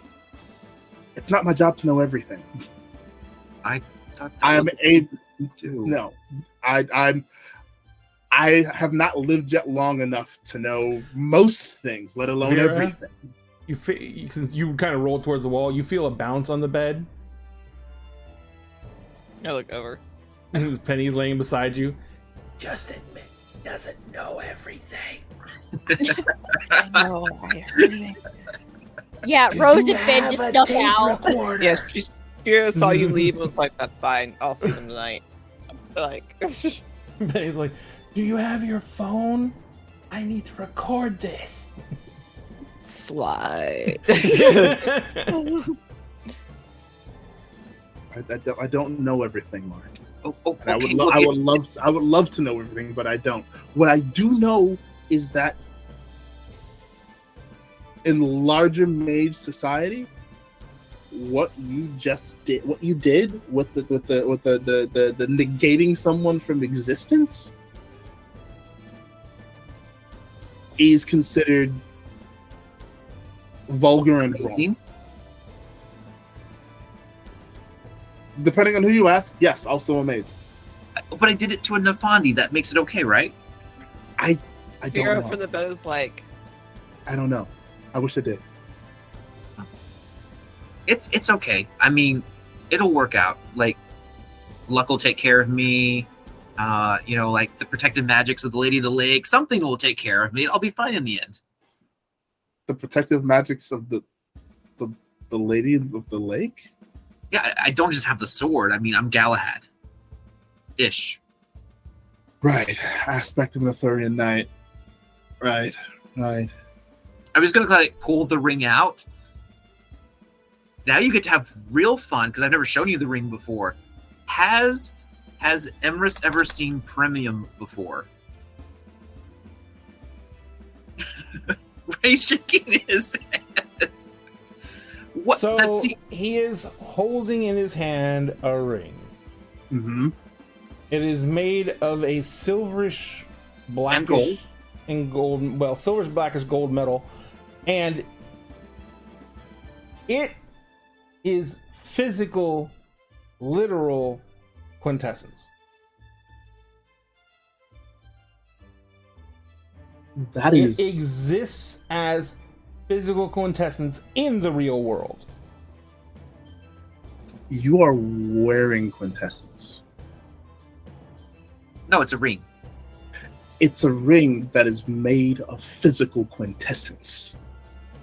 It is that's what it is. It's engraved. It's very beautiful, but it's also very quintessence. Well, I mean, it's made of legend and lore and magic, shouldn't it be? I mean, if it's made of legend and lore magic, then yes. Typically, it is. It's not just made of it; it is it. That's what made of means. It's composed of. It's made of. Can also mean it's composed of other things. It is completely and wholly magic. I don't know. I like it. It's taken care of me over the years. And I'm very glad for that, because if it hadn't, it wouldn't be here to do what you gonna just kinda did like to Put basically it save back. our Oh, I ass. don't have a shirt. I keep forgetting I don't have a shirt. Penny like this. She was laying on the bed besides Vera, and she's like in one hand. She holds up the bathrobe. Do you want the bathrobe? It's right. I'm there. good. It has pockets. It has pockets. Really large pockets. I have hands. Yeah, That will be occupied unless you have pockets. It's very fuzzy. And you'll get to steal a hotel bathrobe, which is like, a prime coming of age thing. Oh, did any of y'all bring my cell phone? We never got back to that one. Who's got my cell phone? I don't think anyone actually went for your. Do we know where your cell phone is? Back on the beach, I think. I mean, I was gonna say Vera knows where it is, and at this moment, she's realized she didn't grab it, and then she's like, "Wait, oh, that's right. That's because I was too busy focused on getting Marco from walking to nowhere." So I slayed a dragon and saved everybody's lives, and nobody got my stuff. I was too busy focused on trying to save your life when you started wandering off. But Yeah, if you that's were not kind good of enough in for this- you, We're kind of in a state at that moment. Penny's like, "You want me to go get you a new phone? No, I want my phone. we can You go want and the look. exact phone?" We can go and see if it's still there, but I don't know if it will be. See, that's a high crime against magic right there. It's a. The I don't think it phone? has anything to do with magic. The phone wasn't magic, unless the phone was magic. No, we'll just agree to disagree. It's a wash now. We're all good. But I want my phone back. I legitimately want my phone back. Okay, well, I'll go look for it later. We're gonna go and look for your phone. All right. Real quick, Rose, Yep. you're out. You left the hotel room. You're in a hotel that you don't really recognize. Nope. Tuck and Finn are with you. Yep. Tuck is looking around, going like, "All right, we're somewhere in, I don't know where." He says, "What are we doing now?" And Head to the lobby, see where we are. And Finn looks around, and he says, "We find a way to get back to the estate, I guess. We've been away long enough, and Yeah. I heard you say something about Murder Hobo." Yeah. He's the one that gave you two up.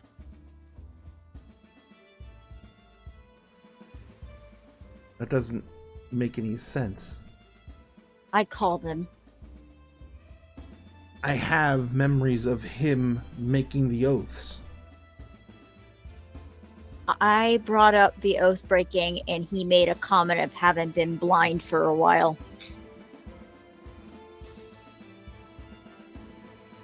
He's been an oath breaker. And Finn kind of looks over at Tuck. And Tuck looks at Finn and he says, "If he did something like that, I don't... Ooh. If he was willingly allowed himself to go blind, I have no idea how he functioned. There was no change in him." And Finn's like, "Well, then we have even more reason to go back." Yeah, we'll see the results. I don't Of what? know who. I don't know who is still at the estate. I don't know if they're safe. There's no one at the house last I checked. We need to go find out. Yeah, we need to head back to the house. And Tuck and I need time at a balefire. Yeah, and I need to restore some glamour.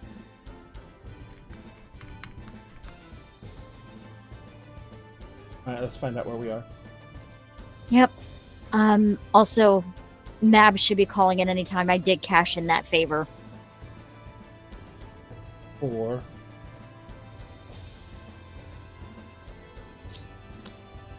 Finding murder hobo.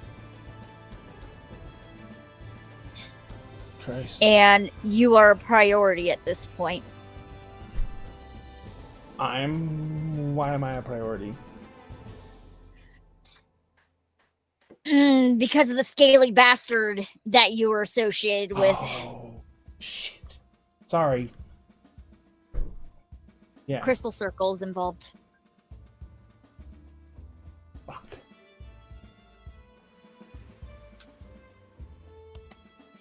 We need to talk. Am I in trouble? No, I am. Why are you in trouble?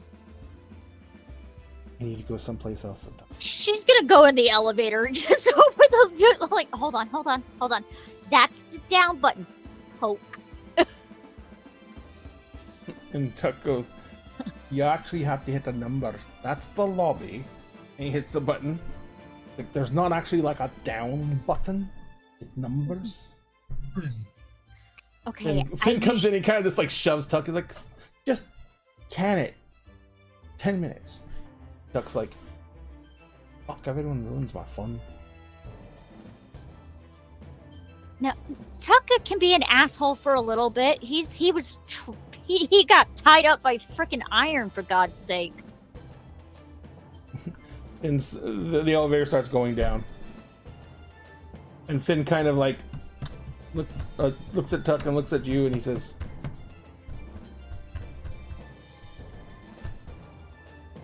there is information about Finn that I don't really understand, but I know needs to be told to you. But I don't want to talk about it any place that is not safe for us to discuss our, and he kind of does a circular motion at all of you, business.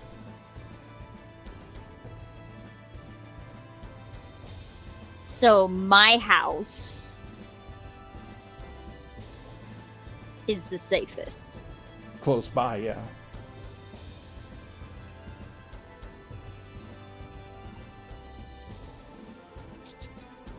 On a scale of 1, and I'm gonna be infuriated, how is this gonna go?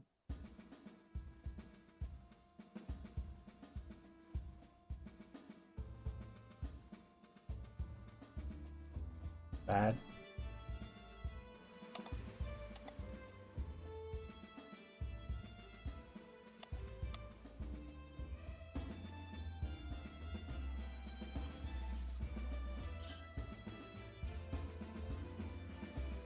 Not just. Yep, let's just get going so I can mentally prepare. All right. So you guys get down to the lobby. You ask the Tuck goes up and he's like, "Hey!"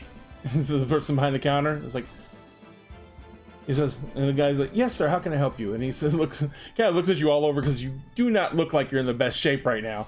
And he kind of looks you all over and he's like, well, "How can I help you, sir?" And Tuck's like, "Where the fuck are we?" And the guy, he's like, you're at the Marriott in Hempstead. He says, "Do you need me to call you a cab to take you home? What room were you in?" It's just like, I know where you are. He's like, he pulls out a cell phone. He's like, "I'm gonna get an Uber." And the guy's like, is he gonna be okay? Do you need help? Do you need me to call the police? No. All right, you've got it under control then. Mm-hmm. Were you visiting a guest? Is the guests all right? Do I need to? Yeah, they're fine. Everybody's fine. All right. He's had a bit of a rough day. Okay. All right. Well, I'm sorry. Thank you. Thank you for visiting the Marriott. Have a good day. Mm-hmm. So you guys go out, wait for the Uber. Back in the hotel room, Penny kind of stands up and says, "Look, we need to at least get out of here. Are you staying here with Vera then, Mark?" Yeah. This is where I brought you. So I mean, technically, like, everybody pointing keeps to telling me. that I bed. Like can't- points to the bed. That bed's yours. What did I tell you? Did I tell you? What am I telling you now? Who? What? Penny's like, "I think we're all really confused. We could Yes. use a break, some rest. Yeah. I'm gonna take my dad, and I'm gonna make sure he gets some rest. Mhm.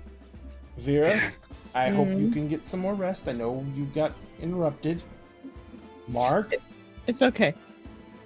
watch out for Vera, and don't beat up any of her friends. Please. Pretty please. I'll buy you ice cream. Please don't forget my phone. I will do my best to find it. I think I have an idea of how I might be able to find it, actually. That's good.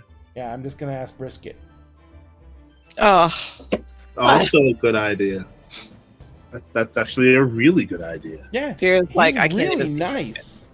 it. Did you know that he actually knows like all the works of Shakespeare and can recite them by heart? It's very I impressive. did not know that. Mhm. He and I are gonna have to run lines to Much Ado sometime because that's my favorite. Yeah, Very impressive. he's a bit more fan of the some of the other comedies, but yes. But Fun. I'm gonna take him, and she like kind of hooks arms with you, Emery's, and we will see you at dusk. Sounds good. Mark, once again, good to have you back. Really well done back there with the whole rending and the Fondy from existence. Like seriously, that was choice, man. Yeah, see, that's where we should have gone with this conversation earlier. I did a good job. I feel like I said that to you earlier, but you were focused on the other thing. Yeah, maybe, but I mean, like, I got rid of one problem. You did, and that's pretty awesome, man. Yeah, and now Well that done. sphere's falling either to the center of the earth where it stays or doesn't. That could be bad, right? If nothing is rolling around in the center of the earth. It could be bad, yeah.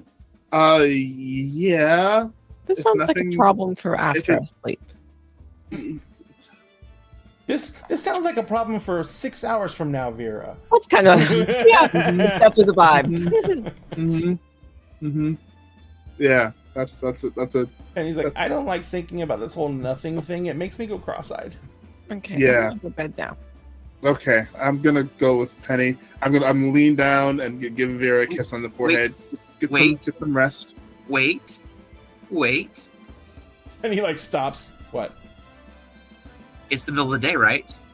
It's, Yeah. I guess somewhere. I haven't been outside yet. Vera's like, yes. Give me 3 minutes to stay with Vera. I got one thing I had to do real fast. We're staying with Vera for 3 minutes. For 3 minutes. 3 Oh. minutes, that's all I need. Go ahead. Go Yeah, do whatever weird okay. thing you're gonna do. Ray, Yeah. I'm gonna pop away. Oh, are you stepping into the Umbra again? I am. I'm going to lock onto Gangrel Primogen, Oh my god. and I'm going to use the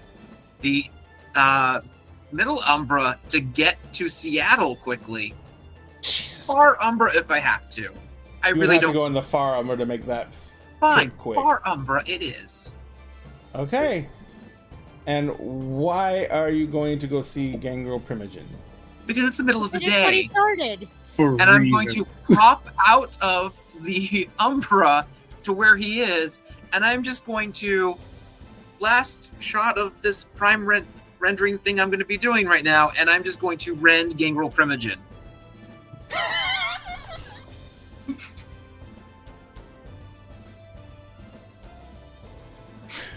Fuck rolls. I don't think he can survive anyways. He's like asleep right now, right? Yep. He doesn't even know you're there. Yeah. Wow. I'm just gonna go back into the Umbra, come back to the hotel room,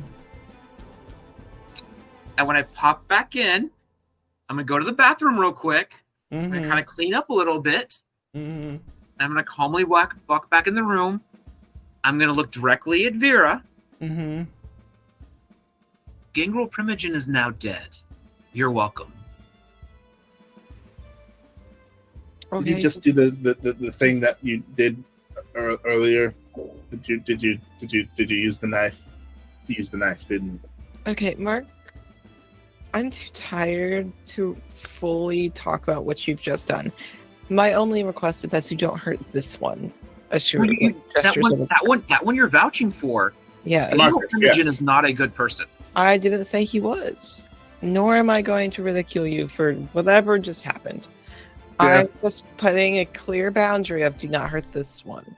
Okay? Okay. It's like I'm a master of your magic of space and time now, but without having to use magic to do it.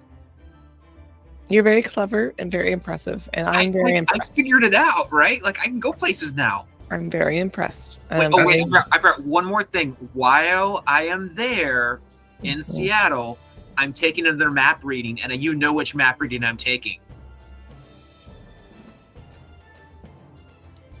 You do, right? If you don't, I'll remind you later. I'm taking my map reading. I'm going to take my map reading so I can take my little compass heading, and then I'm going to mark on my map when I get back. Got it. Vera's crawling under the covers. Yeah, I know. She's Like, like, enough. okay. Can't. I'm no so more. proud and so impressed with you, Mark. I'm so glad and so happy that you're back. I missed you terribly in this state. I'm going to sleep now. Wait, guys. Sorry, Penny. I still have a little bit of time in my 3 minutes. I'm going to pop back into the Umbra. Oh boy. Vera's face down in the pillows at this point. I apologize because as a person, I don't remember the name, but I'm locking on to someone I don't remember the name of, but you'll figure out who it is pretty quickly. It's Emerus's cat. And I'm going to pop back when I come back, and I'm just going to plop the chair down and sit down in my chair so that I can enjoy what's going on here in my chair. You took the chair from the store. Vera raises her head just enough to look at you like, yeah, that tracks. Okay. Yeah. And he's like, I wish I could say I was surprised by any of this. isn't No. Yes, it is is. that it? Mm-hmm. Did he take that from the shop? Mm-hmm. He Mhm. did. It's like I have keys now. Oh my god. I'm going to bed now. Everyone shut up. I'm bye. Bye bye. Yeah. Bye bye. We're going. We're going. Love you all. And that is a good place to wrap for the night. Yeah, Vera yelling, I'm going to bed now. Everyone shut up. We went from Get Mark being in the a depressed fuck state to out. everything coming up Mark's way now. I got my chair. Gangrel Primogen is dead. I've ended the Nefandi. Dude, that gift is stupid. Wow. Yeah, I have concern, and I feel like I'm about to take another L after what I find out. Dear Lord. I agree. Okay. It's a I whole have thing. a hunch. I have a hunch what it is about, and if it is what I think it is, Rose is gonna be infuriated. It's fine. It's fine. Everything's fine. Why do you guys get so worried? I don't know, cause I don't know. Finn's like, hey, I have some bad things that I need to tell you about myself. Here you go. Okay. It's fine. It's fine. It's fine. It's fine. Anyways. Everything's fine. Anyways, ladies and gentlemen, thank you so much for joining us tonight. It went a little long. I hope everyone had a good time. We are getting ready for getting out of here and heading to Gen Con. Ivy, I hope everything got cleared up for you, sweetie. I am so For the most sorry. Okay. It was good. Well, yeah. I just hope everything is okay. We'll be there. Let's do it that way. We'll be there. Okay. All right. Good. You're not having to drive 3 hours, are you? No. Okay. Good. No. Okay. Good.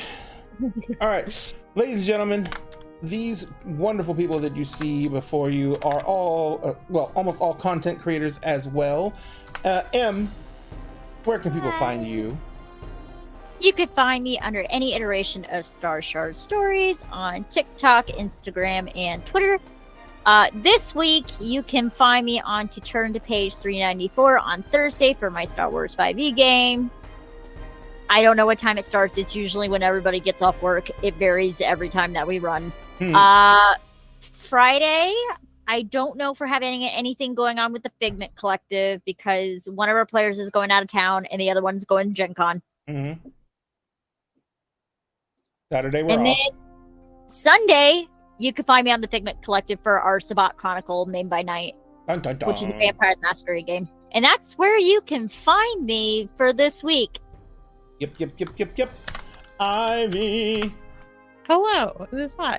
Yeah, you can find me Mondays over on Dice Cream Sandwich. You can find me Tuesdays over here. You can find me every other Friday DMing here with our Pure Havoc squad.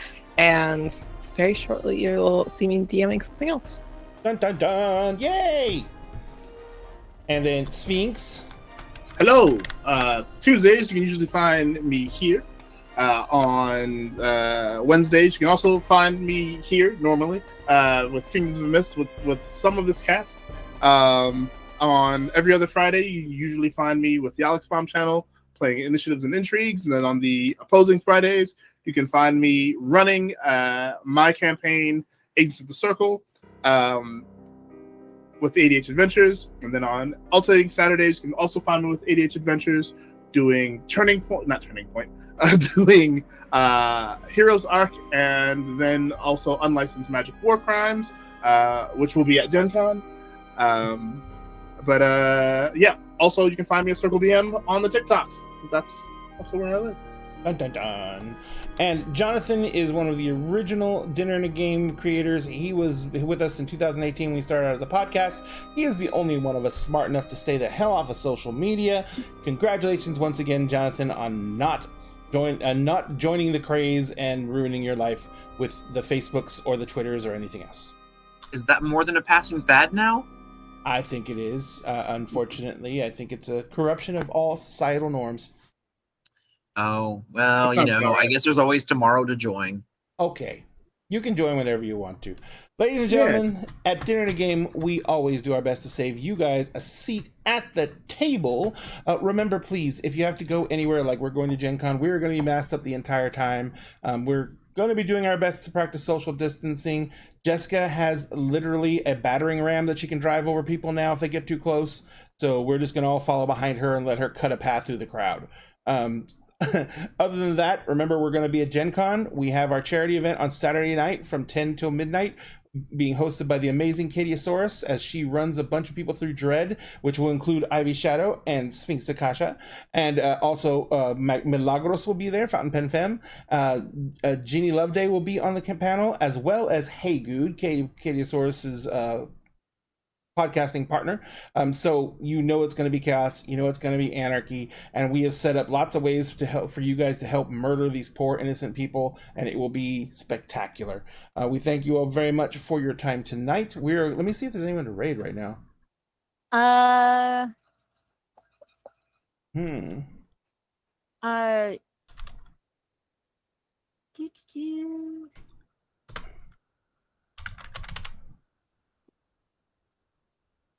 Let me see. We've got people. I don't really know anyone that's on here right now. There's one person I know, and they are the sweetest person ever. Who's that? Meister Hypester. Oh, JJ. Yeah. Yeah, JJ. So the account name, so I'll spell it out for you. MeisterHypester.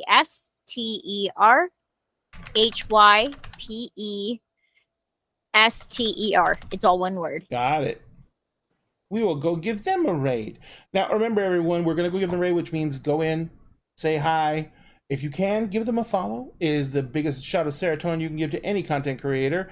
And we were going to go ahead and tell them Dinner and a Game is rating them. Make sure that you show them some love in any way you can. And remember, we will be back here in just about a week, as we're taking the Gen Con time to be the Gen Con peoples. Thank you so much for your time tonight, guys. We love you very much, and we will see you next week. Or Gen Con if you're there.